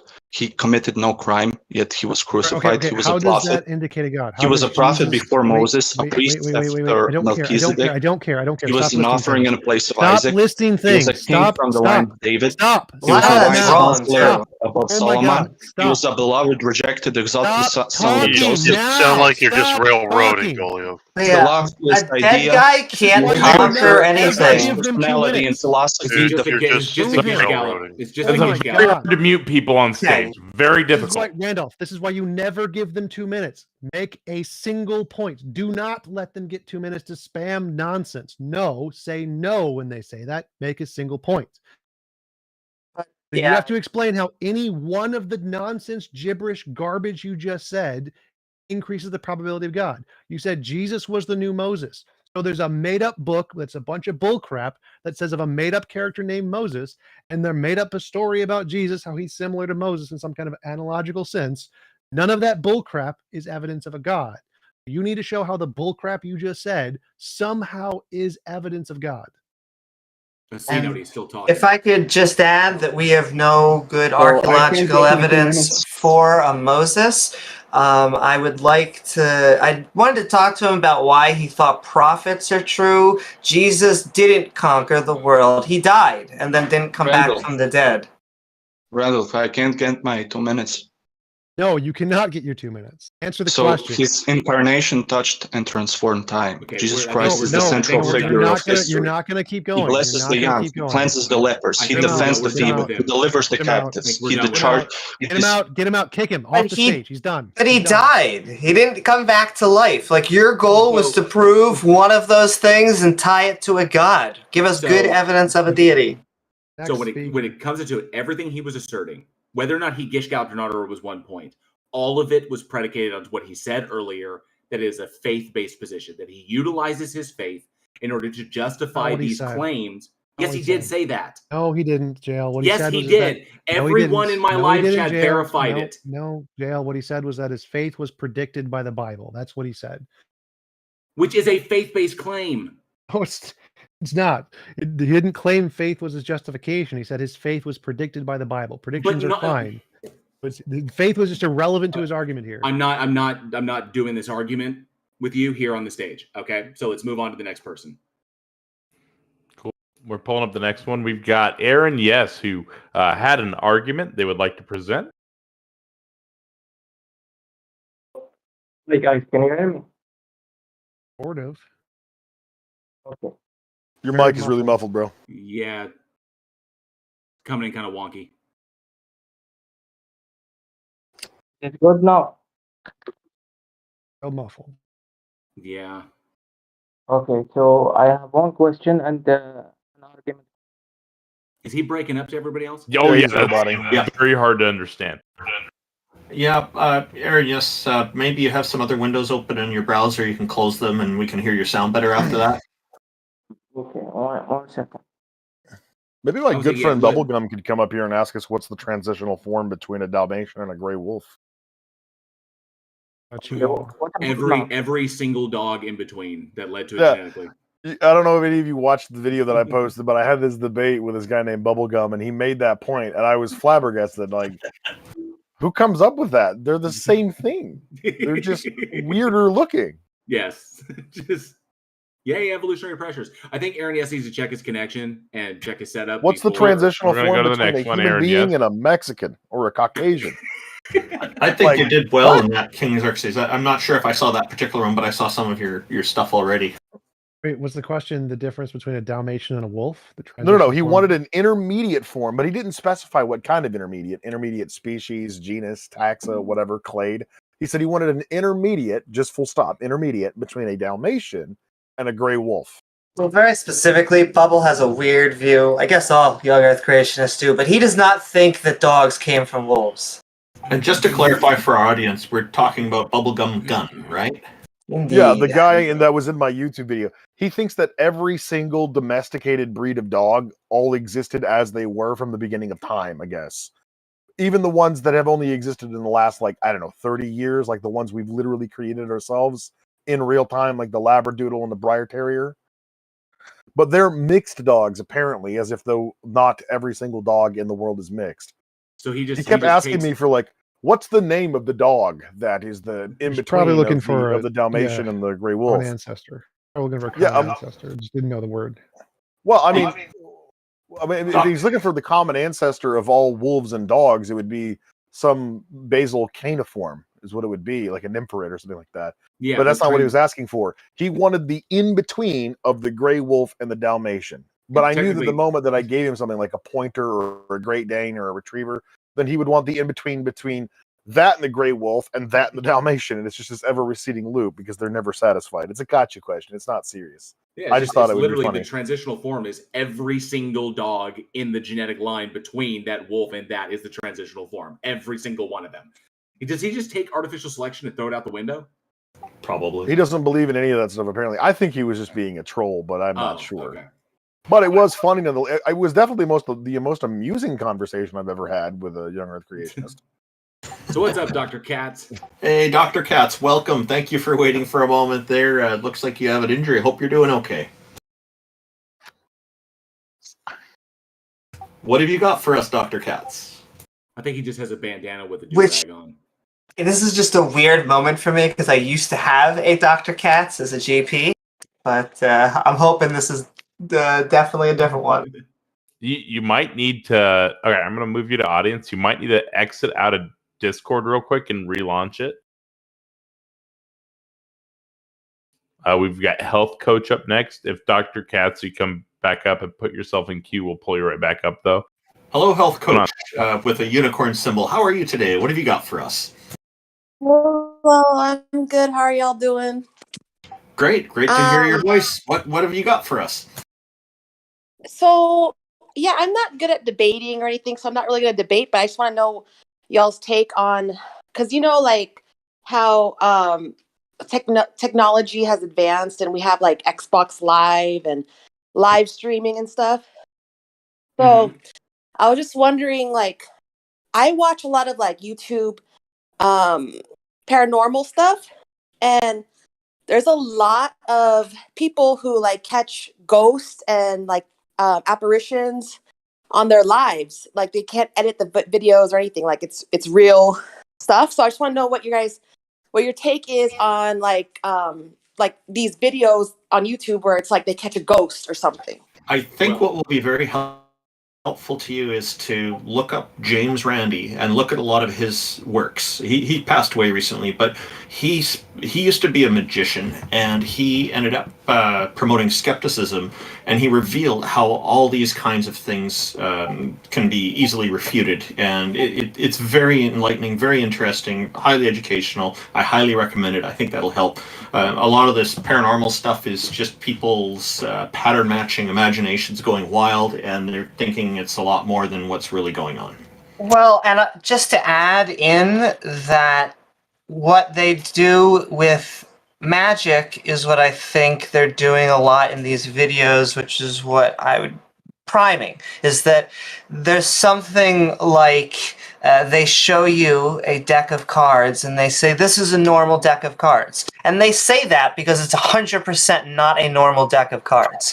And so like when you see the video and they're like, you're watching a video that has not been edited, yeah, it probably was. And so I would like to see, or like some sort of peer review data, if they could get like a video and then, or a phenomena, like if we could go to a site, an active paranormal site, and there was like a voice that was speaking from beyond the grave that we could not understand, I feel like it would be drawing scientists from all over the world. And so I am highly skeptical about, as much as we are broadcasting on YouTube, and I love the TOS gods, I do not believe in those videos, and I would love to see why you think they are real. And just so you know, James Randi's name is spelled James, last name Randi. It's an unusual spelling of Randy. And Health Coach on got it. my channel, I actually do live streams where we'll pull up videos that people say that are like videos of paranormal or stuff like this, and break down, because I'm a filmmaker because it's what I do aside from this is part of my job, and understanding photography, understanding filmmaking, and understanding how digital information is compressed in hard drives like this. I will go through and I'll actually debunk. We'll actually review like supposed videos of this, and we're able to debunk and explain why exactly these things are occurring. And then we can actually take the same equipment and then we can replicate those same things in order to get the same effects, and then we can pause it off. There's also a problem with people that when they watch these things, they're inclined to believe they're already kind of like Amy brought up, primed. So they already believe that these things could potentially exist. So then when they see these things, they view them through the lens of their prior held beliefs. So it's just kind of confirmation bias in that respect. So they literally say, oh, I believe ghosts exist. Someone shows me a video of what is actually compression overlay errors or artifacts in a digital, security camera, and say, oh, it's a ghost. Ghosts exist. No, it's not. It's that, but you believed it was ghosts because you already believed that ghosts existed. Yeah, definitely look at J.L. Warren's works as well. He's more up to date, more modern, because he's covering current stuff as well. If it was real and they could actually capture ghosts, they'd be millionaires. Because you'd just be able to capture ghosts, find a new thing in science, and make millions of dollars. It's fake. It's all fake. They can still be millionaires. Just go watch Ghost Hunters or Ghost Hunters International, and just watch all the ghosts they're not catching and still making money off people. Sorry, Health Coach, you had a question. Oh, I was just going to ask, so that's J.L. Warren on YouTube? Yes. My J.L. Warren. His channel comes up as Bridge the Divide. Yeah. YouTube.com/JL Warren, and my channel is Bridge the Divide. Also, I have to take one more pot shot. Oh, okay. If ghosts were real, they would be on the Science Channel, not the History Channel. I ain't scared of no ghosts. It's the History Channel. Hello, you learned that in school. Come on. No, I thought the History Channel was aliens. Yeah, we're going to knock ancient aliens now? Come on. So Health Coach, just to clarify, what you've been asking about brought us into the realm of skepticism. It is true that many atheists are skeptics and critical thinkers, but there are also many atheists who aren't. I just wanted you to be aware of that. So skepticism and critical thinking, it's great that you're asking questions, and definitely look into these fields. I think you'll find it very useful as a tool to get through life with these things, because there are a lot of charlatans out there who can present eloquently and present things very convincingly. And so this is why critical thinking is so important. Yeah, that's so true. And because I get confused, because it's like they're saying it's a live stream, it's a live TikTok, or it's a live Xbox, and then they have like sensors, and then you see like a figure or something. So I get confused. Like, what do I believe? Can I also say there's two techniques out there, not necessarily with ghosts, but just with readings and talking beyond the dead, which is cold reading and hot reading. And sometimes they use both. Sometimes it's just cold reading. It's people going out into the audience and saying, oh man, I feel like someone in their life has had a grandma pass away. Someone here had a grandma, and chances are, like someone with a grandma, and already you're in. A hot reading is when someone actually sits there with a microphone or sits behind the stage or has someone on the end that is actually feeding information, manipulating the person, or doing something. And a lot of times, both of these techniques are employed on people, and it feels completely normal, natural, dare I say even supernatural in the moment until you look in hindsight. And health coach, to address what you were talking about, like when they're doing live things and they watch through the monitor and they can see like it constructs like the stick figures that looks like somebody's there. Is that what you're talking about? Yeah, stuff like that. Yeah. Right. Okay, so that technology, that actual monitor, or that program that does that, it's a very specific program. I can't remember if it's called like a PVS or something like that. I can't remember the name of it. But the Xbox itself, the Xbox Connect, utilizes some of this similar program. So essentially, the problem is that thing picks up all kinds of stuff in the environment, and it can pick up dust. It can pick up other things that you may not see with the naked eye, especially in a dark environment, that you wouldn't be able to see, that it interprets to be objects, which is sometimes you get stick figures that have like 3 arms or like 3 legs or 2 heads. So it can happen sometimes, but there's not actually a figure there. Or it's manipulated, and there's somebody there, but you can't see them. But the program, the computer is picking it up and interpreting it and giving you kind of a lattice work of a person there. So, and can I add one more thing too? What about dolls? Because there's like a lot more videos now with like haunted dolls. Like people are catching on video because like they're having like cameras rolling all night and then the dolls moving. How do you guys explain that? Those could be easily animatronics. And yeah. The string. You put a string on it, and you can pull the string. It makes it move. Yeah, marionettes, puppets, animatronics. There's all kinds of ways to like simulate that. When they have, when they have a video of a doll like getting up, walking around the room, like picking stuff up and doing stuff like that, then I'll be shocked. But it's always just like a head turn or like a shift adjustment, something that you can do that's really, really subtle. Health coach, got it. And you're questioning so much. It's good. Keep doing that. Anybody tells you shouldn't question something, take it as a red flag. I mean, health coach, have you ever seen a magic show or a street performer? Yes. When they show you their trick, do you just automatically assume they have magic powers, or do you assume that you've been tricked? You just don't know what the trick is. I know it's like a trick. Like I know there's certain tricks. Yeah.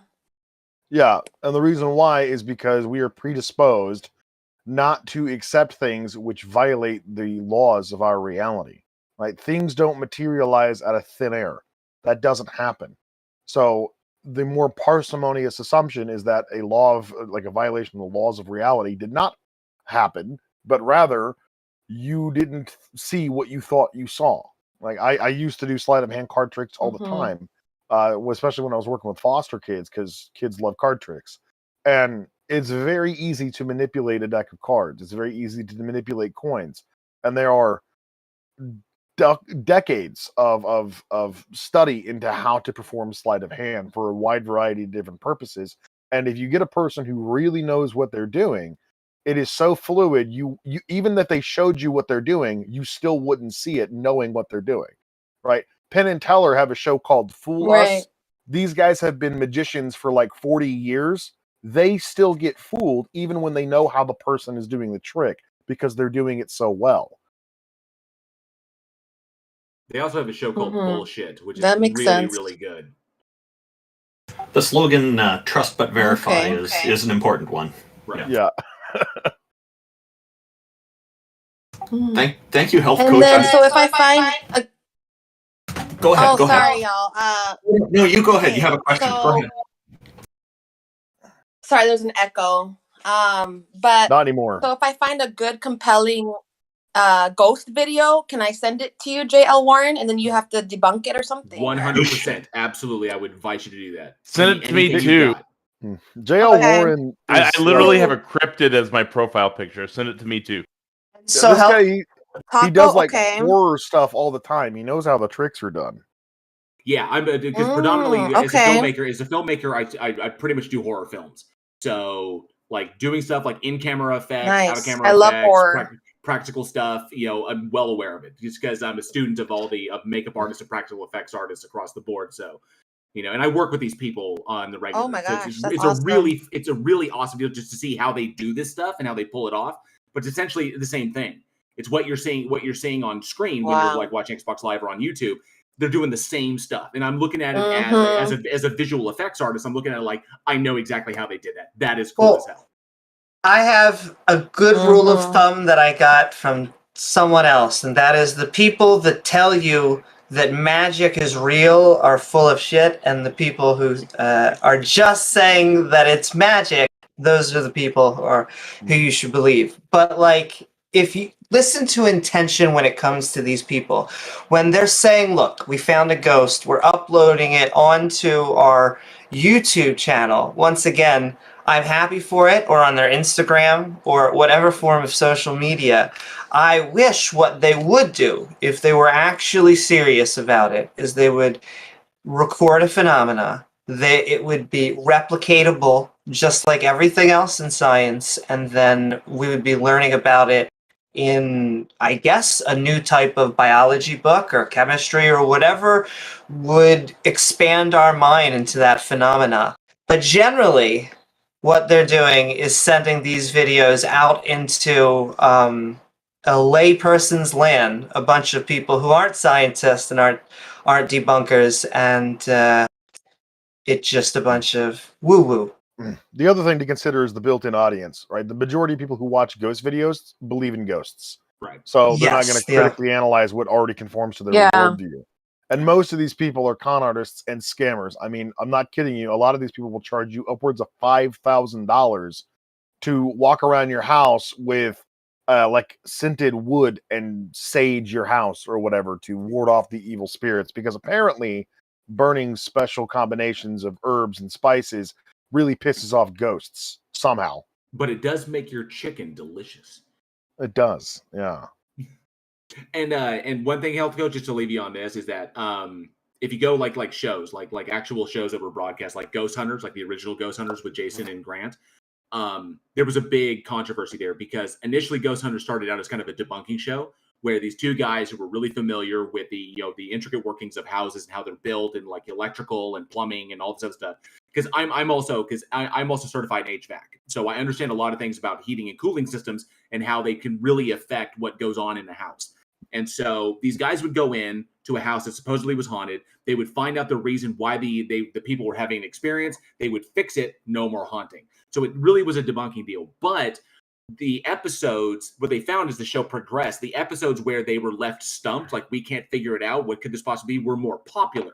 So they started doubling down on the unknown instead of the debunking aspect. And then at this certain point, they started fabricating hauntings.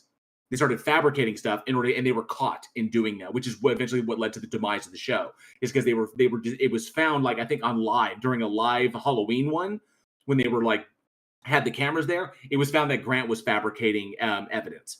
And so that was a big kerfuffle. It all fell apart. And now we have other shows like Zach Baggins, what he does, and Ghost Hunters International. But it literally, it's all for, views. Wait a minute. Quiet. Did you guys hear that? Oh, must have been a ghost. Never mind. I just want to get, because I think I flubbed it, but it's that fake magic is real and real magic is fake. And it seems to be that skeptics, for maybe not whatever reason, I think there seems to be a tie. Skeptics tend to have a lot of magicians in the community. And I think that tends to be because of liking to see our intuition both flubbed and then trying to explain to other people why we can rationally and logically come to those conclusions. Why our brains sometimes mess up, how we can trick people with point of view, like J.L. Warren was saying with cameras, how you can do things, both visual effects, but then just special effects. You could do things that are practical. I mean, TJump was big. It was serious and a joke at the same time. It was that, you know, a guy could be sitting there with his toe, and you don't see the toe on camera, and he has it tied up to a string, and he wiggles his toe like we can't, and it moves the string. And so I would say the best way to actually investigate these things is looking up how actual magic is done. Skepticism, just like what Randolph was saying as well. Cool. Thank you very much. Thank you for coming I'll up. be messaging you guys. Thank Absolutely. you. Look forward to anything you send to me. Thank you. We really appreciate the great. conversation. Yeah, it was great. Come back again. We're great. JL Warren, I suspect that she's going to love your YouTube channel because you do cover the horror stuff well. Oh, yeah. I'll be looking forward to any video. Because, you know, the crazy thing is that the vast majority of like videos out there that are like ghosts or supernatural, they already have commentary on them. And the way the commentary is presented leans into the confirmation bias, which is problematic. So I just like looking at like the raw footage, say like, this is it. Please explain this. And so I try to find those. So, and they're kind of few and far between, so they're hard to find. So anything she sends me, I'll be happy to take a look at and be like, yeah, this is how this is done, or how we can explain this, and how we can recreate it. And we can create it and actually get what we want to see, stuff like that. So I look forward to anything she sends me. Erinyes, welcome. How are you? I hope you got your sound working. What have you got for us today? I don't think Aaron's there. Nope. Okay, audio problems again. Let's move on to our next guest. I do recall. Here's the other one who had audio problems. Can you all hear me now? Yep. Yes, we can hear you. Welcome, Dr. I think I had it on push to talk and I wasn't pressing the button or something. So was I wrong? That's not an injury in your picture? Oh, that's actually someone else from a different server. I was just like making fun of him one day, and so I made him my avatar. I think he had an injury though. I didn't notice that until you pointed it out. That's a bandana with a do-rag over it, right? It's like a bandana, and it looks like there's a Band-Aid over the bandana. I can't tell though. I never asked him. Arguments for God. I'm thinking it's a That's do-rag, funny. so. Arguments That's probably a cigar. I think we can all agree on that. Arguments. Probably right. All right. Anyway, let's stay on topic. I guess I'll try to keep it short for y'all, because I know y'all have a long day. But so yeah, I'm an agnostic, and I know there's basically no chance that there's a God, but I just wonder how atheists rule out like how they can, you know, with 100% certainty that there isn't some kind of God, or the simulation theory where a lot of people consider the creator of that to be a God. So two things. One, we don't rule out with 100% certainty that there is no God, unless, of course, the definition of the particular God in question creates a logical contradiction. Secondly, this isn't a conversation about simulation theory. Okay, yeah. I feel that. Gods die on the swords of logical entailments, so when it comes to a simulation theory is it's irrelevant to the discussion of because in a solipsistic world, or at least in a simulated world, all these, there has to be a base. We can only deal with what we're dealing with in this physical reality, and so yeah. There's so still kind some of baseless. There's still some like extant even if there's like a simulation, there's still an extant reality, and all the ontological questions we ask about the present reality would apply to this extant reality. So unless we're like within a simulation ad infinitum, none of the questions or like get answered. even interdimensional or most of these sorts of like simulation human. or brain in a vat ideas are just really weird philosophical tools that certain people will latch onto because they think it makes them sound clever in arguments, but in reality it's just the game that children play. When I was 9 years old, I discovered the solipsistic inquiry of prove it. No matter how obvious or self-evident the claim, prove it would be my response. Oh, I would yeah. ask my friends. Obviously, that's really common with religious people, yeah. what was so your- it's just So what's not a your functional way of going about and investigating the world in a way to like synthesize it in a view of yourself in a way that's useful anyway. It's not. There's no meaning to it. It's just argumentative combatants. Okay, so atheist. So, well, I was just wondering if an atheist could actually infer with 100% certainty that there wasn't some kind of a creator of the universe, I guess. No, we Yeah, can't. well, some kind of a creator of the universe isn't well defined enough for us to evaluate it. If you're talking about a specific God, like the Christian God, for instance, I will tell you with 100% certainty that God doesn't exist. Yeah, definitely. I mean, they obviously ripped. It's like science fiction. They just ripped off other books. Dr. But Katz, phrases like some creator of the universe, what does that even mean? Like, yeah, the world's here, but I don't know that it was created. And even if there is some creator, I would wonder about the source of it, infinite regress and so on. That doesn't imply anything to me. Back to the mystery.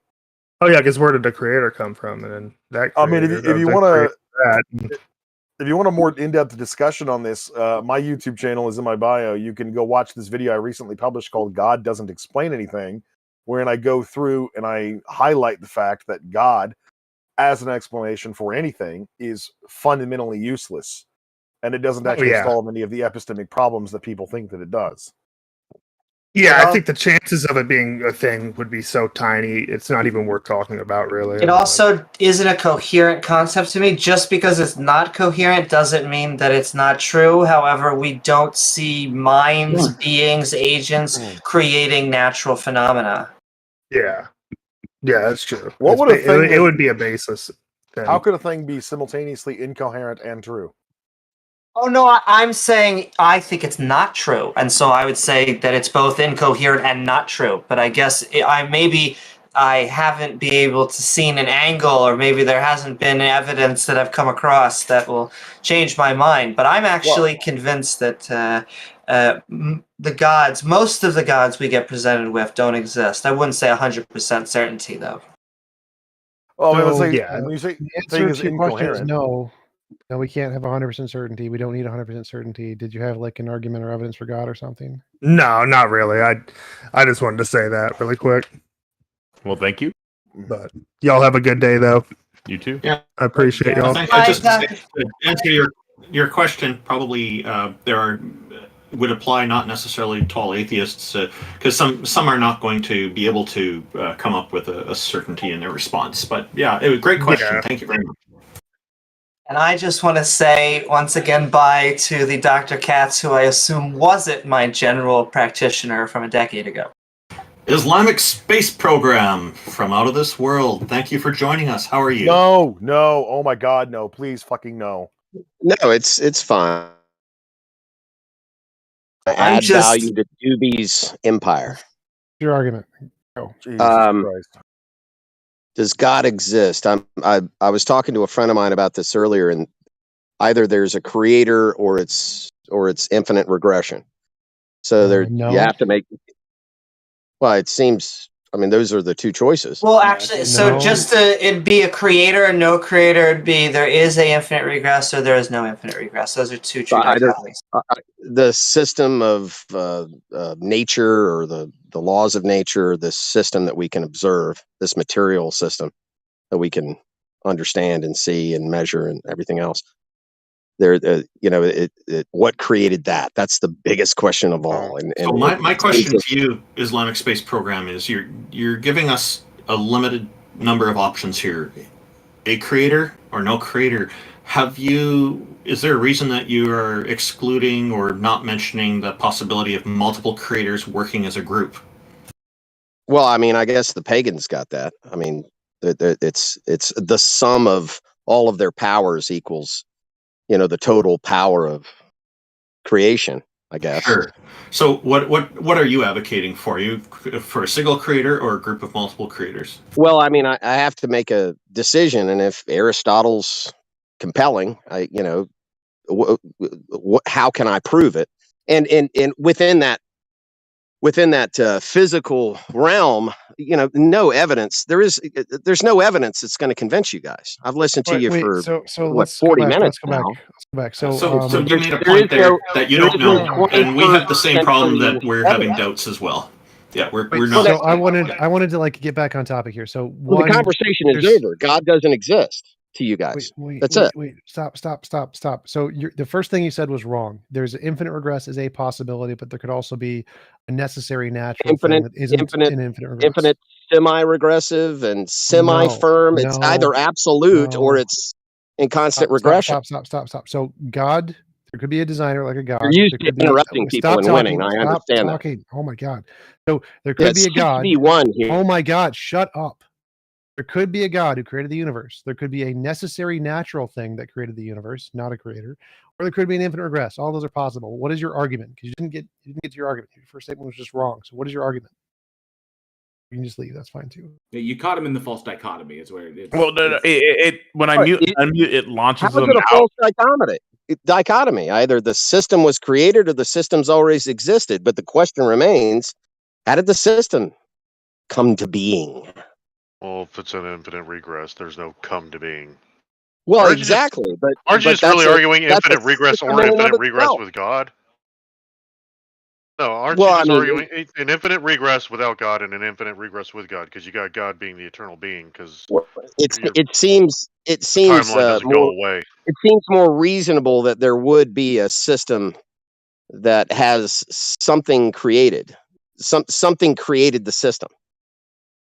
And you have to make a decision. So you're just ignoring the infinite regress altogether. Yeah, or you could just say that the system is a result of something else and wasn't created, but it's a result of other events. Exactly. And there we go.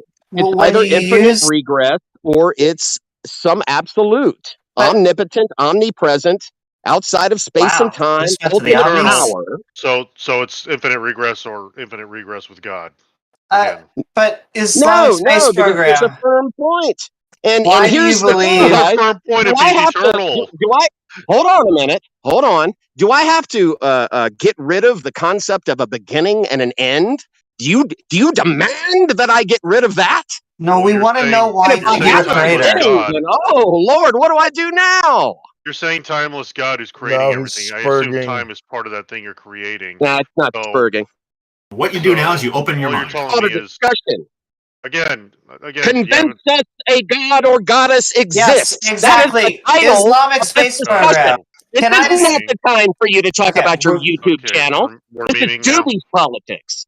This is the best politics. Islamic Space Program. Can I ask you a question? Why do you think that the universe has a creator? Because why not? I have two choices. To believe it did. That's a cop out. I have two choices. Either there is no creator or there's a creator. There is no beginning. I've none of or you there guys is ever the spoken beginning. to this guy before. I show like. What do I do, guys? What did you tell me? You got all the fucking answers. Oh, please stop yelling. That's going to blow your drums. I pointed out, excuse me, everybody. I pointed out to you that you actually have three options at least. There's the other option of multiple deities, not just one creator deity. But like, I also feel the answer to why not is like when someone asks me if they want to go to like a baseball game. Like, this is the creator of the universe.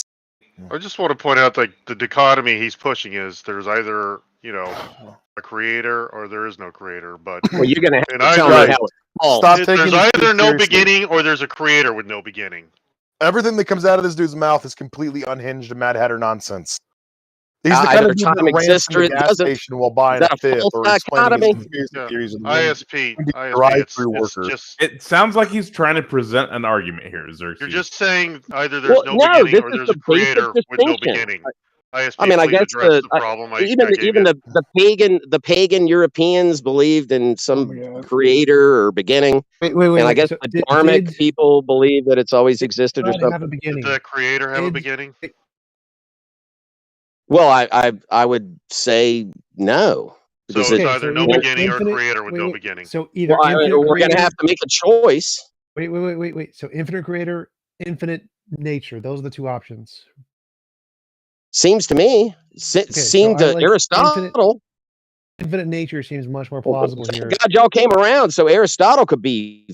I don't care about Aristotle. I don't care about Aristotle. You don't care about. You don't care about. I mean, false dichotomy. Tell me how it's false. Wait. Stop. So we've got. Do we have a beginning, or is it always? Stop. I'm not done yet. Stop began. talking. Stop talking. So we have two options here: infinite nature or infinite God. Infinite nature seems to be more plausible. Why would you go with infinite God? Because if there is a creator, then he must be infinite or ultimate. And this is where the Christians will come along and say that this God actually communicated. ISP, you didn't answer with special revelation and all that. You didn't answer his question. Why would you go with infinite creator when it's more plausible and reasonable, given the evidence that it's infinite nature? Why is what do you have, a time machine or something? What the hell are you talking about? How the hell do you know? And he asked you a question. Well, I'm answering the question. If you want to ask it again, TJump, because why is it more reasonable? Why is it more reasonable that the nature has always existed? Why is it more reasonable that nature and the order established in it was not created? Why is that more reasonable? It's easy. Because order would have to be the same whether there's a God who has order or nature who has order, but all the evidence we have seems to indicate that the further down we go is just more nature and no God, and there's no evidence that minds can exist outside of space-time. There's no evidence intentionality can exist outside of space-time. So to say that there's a creator or designer who created the universe is about as reasonable to say there's a magical like a conscious designer, that has a beard and everything and loves you and everything. No. Like there is no evidence of any kind of creator, any kind of mind, any kind of intentionality outside of space-time. There is evidence for nature outside of space-time. Quantum fields. We got quantum fields, lots of evidence of quantum fields. Oh, yeah. Infinite nature is more evidence. Fields. Wait, hold up, don't interrupt. So that's why I'm going to get it. Stop talking. There's more evidence for infinite nature than there is for infinite creator. Therefore, it's only rational to go with the infinite nature. Why would you go with the creator? Infinite creator, it is. I guess the Beatles were correct to go to Tibet. Okay, that doesn't Islamic Space Program. Yeah, you stand in bitter judgment of 10,000 years. That's fine. All right, good for you guys. You got it figured out. The last 10,000 years contain the last 10,000 years contain the Islamic. The last 10,000 years contain a lot more religious beliefs than just your Christianity or your Islam. Oh, my Christianity? Well, that was the question I wanted to ask. This is really what's going on here. Name, you guys or are you Muslim? Brains in of the Christians. I'm not a Christian. No, don't clutch your pearls, man. Come on, it's too late. Yeah, to crime and also, is there a creator or is there not? You guys say there isn't. Good for you. Move to India. Shit in the fucking street. ISP, I'm on your side. I think there's a God. Oh, man, he's angry. That was a little much. Come on. Take your ball and go home. But yeah, I wanted. He at one point he's like, you sit here and you listen for all these arguments, and you're still not convinced. I wish he had also picked out of all of the theists that have gone on, which was his favorite argument that he thought would have convinced us of God. He's not a Muslim. He's just been running that well, troll ever since. I've known the guy since his days on Grindr. Trust me. Oh my! But yeah, I don't think that he came off. He seems like as a Christian, but he's not a Muslim. But he's definitely some sort of theist. And if you'd like to, we just want good evidence for a God. That's really all it is. Well, I'd say he had a successful liftoff from the stage just a moment ago, and now we're on track. I think TJump cornered him. TJump cornered him with the question, and it's a valid question. He was unable to answer it, so that's why he rage quit. I will say, point this: predictive models, man. Xerxes made the prediction, and the prediction came true. I just want to point that out. Hey, that means he's a prophet, right? This is how this works. Apparently. Okay. Saint Xerxes. Or he's a witch. Chop his head off. So we've got about 15 minutes left, and then we have to close things down here. But Zammerâ, welcome. How are you, and what have you got for us today? Xerxes weighs the same. Hi. Yeah, I'm fine, thanks. How's everyone? Good. How are you? Doing well. What you got for us today? Right. Well, I was just thinking. I joined someone else's voice chat the other day, and I I basically presented discrepancies with their atheistic models, if you'd like. I was actually able to convince one of them that ultimately what they attest to is some sort of, I guess, contradiction or contradictions, even plural. Okay, so I tell you, I'm an atheist who doesn't believe in any deities. I don't hold any belief position that a deity doesn't exist. So, Right. what contradiction are you thinking of? That you find Basically, many the moral contradictions presented by atheists or purported by atheists. Even should I present them? Sure. What is the main one that you find is the big one? Absolutely. Yeah. So basically, would every atheist here agree or hold the position of the sanctity of life and preserving the synchronicity of life? I hold it as a subjective. I hold it as a subjective value, but I don't think. Oh, that interesting. It's That's necessarily really interesting. objective. Should I expose? All I can tell you is that I personally value human life. There we go. I feel like, Zammerâ, just to interrupt you, I feel like if you ask 10 atheists this question, you're going to get 10 different answers because it doesn't have to do with atheism. Actually, it does. Actually, I'm actually going to expose the flawed interpretations. But can I just interrupt you one more time? Just one more time before you do it, and then I'll let you do your shtick. On this panel, some of the panel are completely moral realists. I consider myself a situationalist, and TJump will go out here and say he's a moral realist. He's an objectivist. So you're going to get already. We're not going to be able to agree on morality, and so how are you going to get us from there to a god? How am I going to get you from there to a god? Because ultimately, if you don't believe in the synchronicity of life, then you're anti-human. And given the circumstances which has accrued throughout millions of years, or billions of years even, millennia, there's obviously a contradiction there, because you should be the forerunners for, vouching for the synchronicity of life. When you think about it, I don't see this. Sorry, hold on. You just looked for a false dichotomy. Could I finish? Is that all right? You hang on. You said that if we don't believe in the sanctity of life, that we are anti-human, and that is a false dichotomy. And that's where your argument falls apart. Good luck with that. Could you demonstrate how it might fall apart? Well, first of all, let's stop using the word sanctity, because that has intrinsically religious connotations. Use the word value, okay? I'm pretty confident that all of us on the panel value human life. I want to know what he means by that. Under which parameters would that come under? What is what did you say? It was synchronicity something? What was the word you used? The synchronicity of life.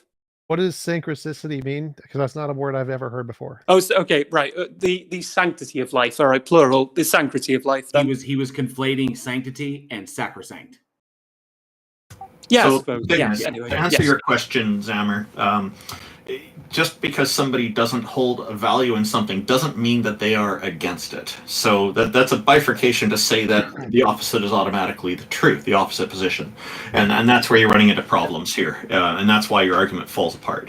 I'd also like to point out, Zammerâ, I'd also like to point out that when you say life, like the sanctity of life, or I would say the value of life, because I would use value because of the connotations that Xerxes pointed out. All right, then let's go for I have a great appreciation. Like I myself have a great appreciation for life itself, but human life is a part of all life. So life in and of itself is important, but depending upon what we're talking about individually, if you're talking specifically about human life, is that what you're talking about? Yeah, it would have to. Yes, it would have to be, because there's obviously some sort of exceptional aspect to humans, and given the banal circumstances which had to take place over the millennia, which are ultimately purported by scientists, you would think that you would be the guardians for life, if you'd like, No, because right? because I value life equally across the board. Humans is equivalent with all other life on the planet. Wait, can we go back to Randolph's question, because his question was first? Yeah, the sure, fact that you don't advocate for objective value in life doesn't mean that you're anti-life. Those are not. Doesn't follow. Right. Okay. Could you like describe the flaws in that? What does it mean for something to be valuable independent of something valuing it? Well, that would not be one of the flaws. So the flaws here is simply not taking a negative position isn't inherently a positive position. You can have a neutral position. TJump's understanding me perfectly. Right. So I'm contending that there's anything. Well, Like Zammerâ seems to think that there's such a thing as Randolph had a objective question. value. Randolph had let's go with Randolph's question first. So let's go with Randolph's question. Okay. Yeah. So Zammerâ, do you understand what I'm saying when I say that not holding a position for or against life is also a possibility?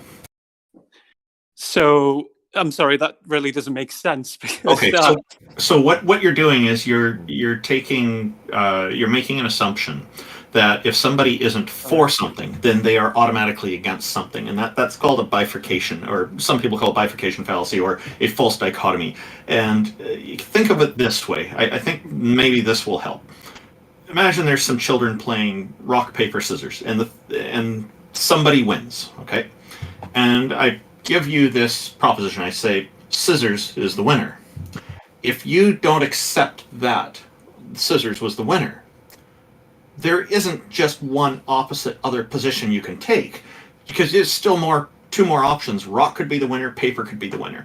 And then of course there's also the option that you don't know who the winner is, so you can't accept of course. I think the issue I understand. I'm trying to get the frame of mind going here for you. So Of course I understand where you're getting at. Could I expose even that?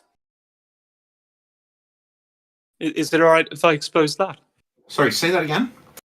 I was just curious. Yes, respond. Go ahead, respond. Right. Okay. So ultimately, that's kind of excluding you from any sort of integrity, right? There's no moral integrity under those circumstances or parameters which you initially entailed, right? Do you see the issue with that even? So why are you adding that to, now that's you're adding new criteria? Why did you move to adding that instead of trying to address the point that I made? Because I was trying to find the flaws in that, and I think I can ultimately identify the flaws in that reasoning. Okay. That line of reasoning doesn't really. What you needed to do was to bring that criteria in the beginning, and you didn't. Right. So now you're asking a whole different question if you're adding that criteria. So go ahead and rephrase your original question with that, and I suspect you're probably still going to run into the same problem. But go ahead.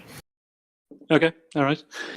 So, so essentially, under the atheistic paradigm, right? Given the given the I guess okay, so basically what evolutionists or scientists alike purport with the age of the earth, and also the accumulative processes which has accrued throughout time, right? You would think that they would actually be compatible with the moral. Can I just clarify here? Sorry? So your original argument is that if atheists don't see the inherent value of life, then they are anti-life. That was your argument, right? Well, I mean, not absolutely, right? They're not absolutely against life. Although, if they were for life, it would be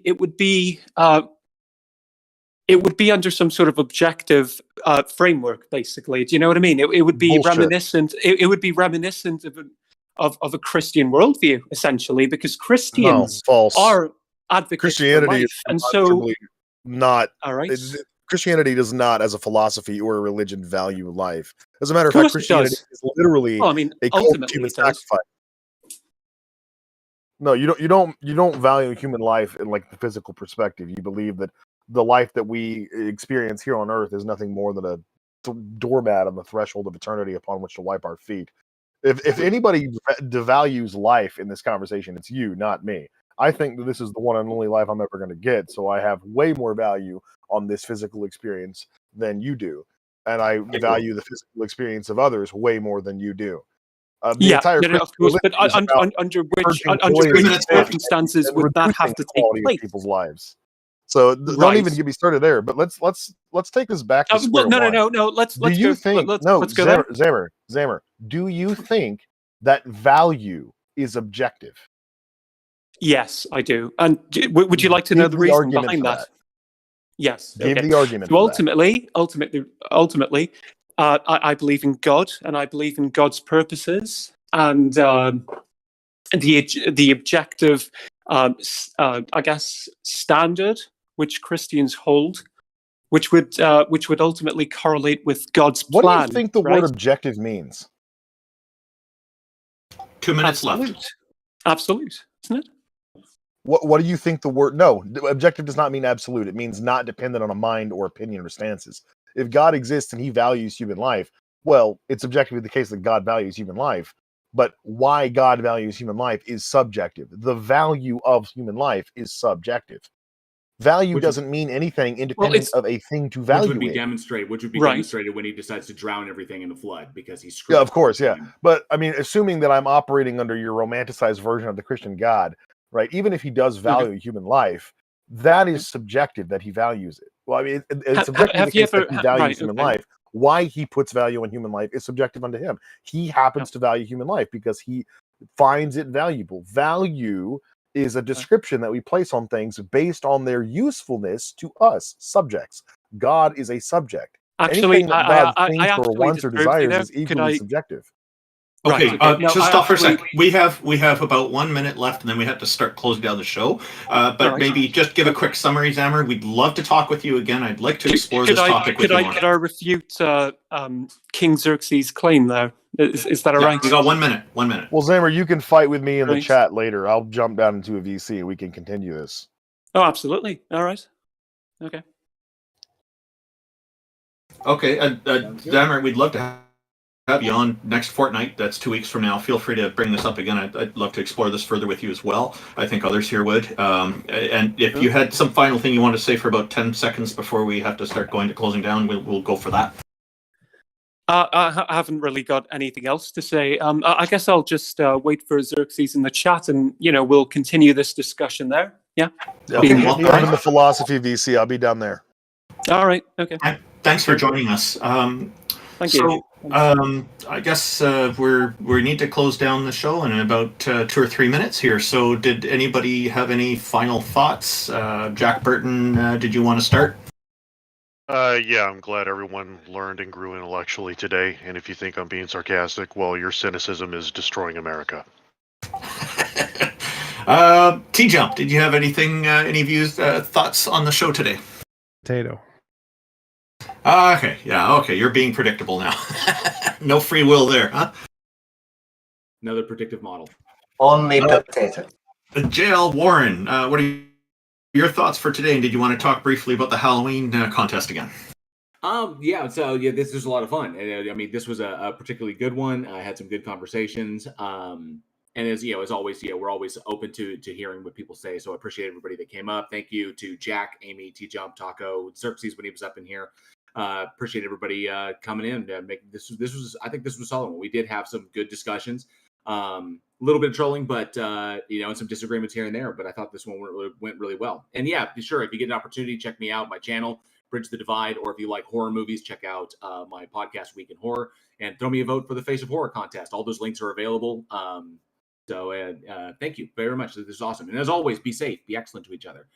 I'm hoping that you win, and happy Halloween in advance. I really hope you win the vote, win the poll there. Amy, any final thoughts for today? Thank you so very much, Randolph. I just want to thank all of our guests and the entire panel. I do have my own shows with my co-host at youtube.com/Amy Newman, but I also want to send love out there to all of our 3 chats on Randolph Richardson's, TJump's, and JL Warren's, because all of you lovely non-believers, believers, please don't forget to like, follow, and subscribe so we keep on doing more fantastic panels, because Randolph, I thought it was going to be today. I really did. And it looks like we're going to have to come back in a fortnight. Oh, you must be so disappointed. Indeed. Last minute revision. There's going to be after show on that horrendous platform called Club Deck. It's same title. So. Oh, if you've got a link, put it in the chat, and I'll share it in the YouTube chat. Sure. Taco, any final thoughts for today before I start ending things? Oh no, this was amazing. They're doing a cool AMA with Martin Shkreli. I don't know how to say his last name. Shkreli. Yeah. Pharma Bro. Pharma Bro. Yeah, so if you want to listen to that, feel free to. Oh, you're muted. Can you? What happened? Oh yeah, and then sounds like Jack's going to be getting a link to share here in a minute. But yeah, I'm good to go. Oh yeah, and the conversation will be continuing over in my chat as well. So I will not be ending it after the stage is done. So if you want to come over and pose questions, or hang out with the live chat over here on Bridge the Divide, you're more than welcome to do that as well. Anybody in the live chat, or anybody in the audience. So there we go. Okay, so just a quick thought on this. I thought that the lady who brought up the questions about the paranormal was a nice change of pace, and it gave us a really good chance to emphasize skepticism and critical thinking. J.L. Warren's got a channel that fits into that, debunking that stuff perfectly as a nice follow-up from James Randi. Thank you everybody for tuning in today. Greatly appreciate it. We all do, and we look forward to seeing you all again in 2 weeks from now, one fortnight away. So for our fortnightly show. Thank you everyone for coming. You're all awesome. Ooh, sending love. I'm not going to shut this down, but I'm just going to back out of the stage here. Cool. Okay. There'll Thank be a you, link in Taco. chat in a moment. Thank you, Taco, by the way. Woohoo, and thank you, Randolph. Night, y'all. Night. Good night, everyone. Thank you. Love you guys. Say it back or it's weird. Take care.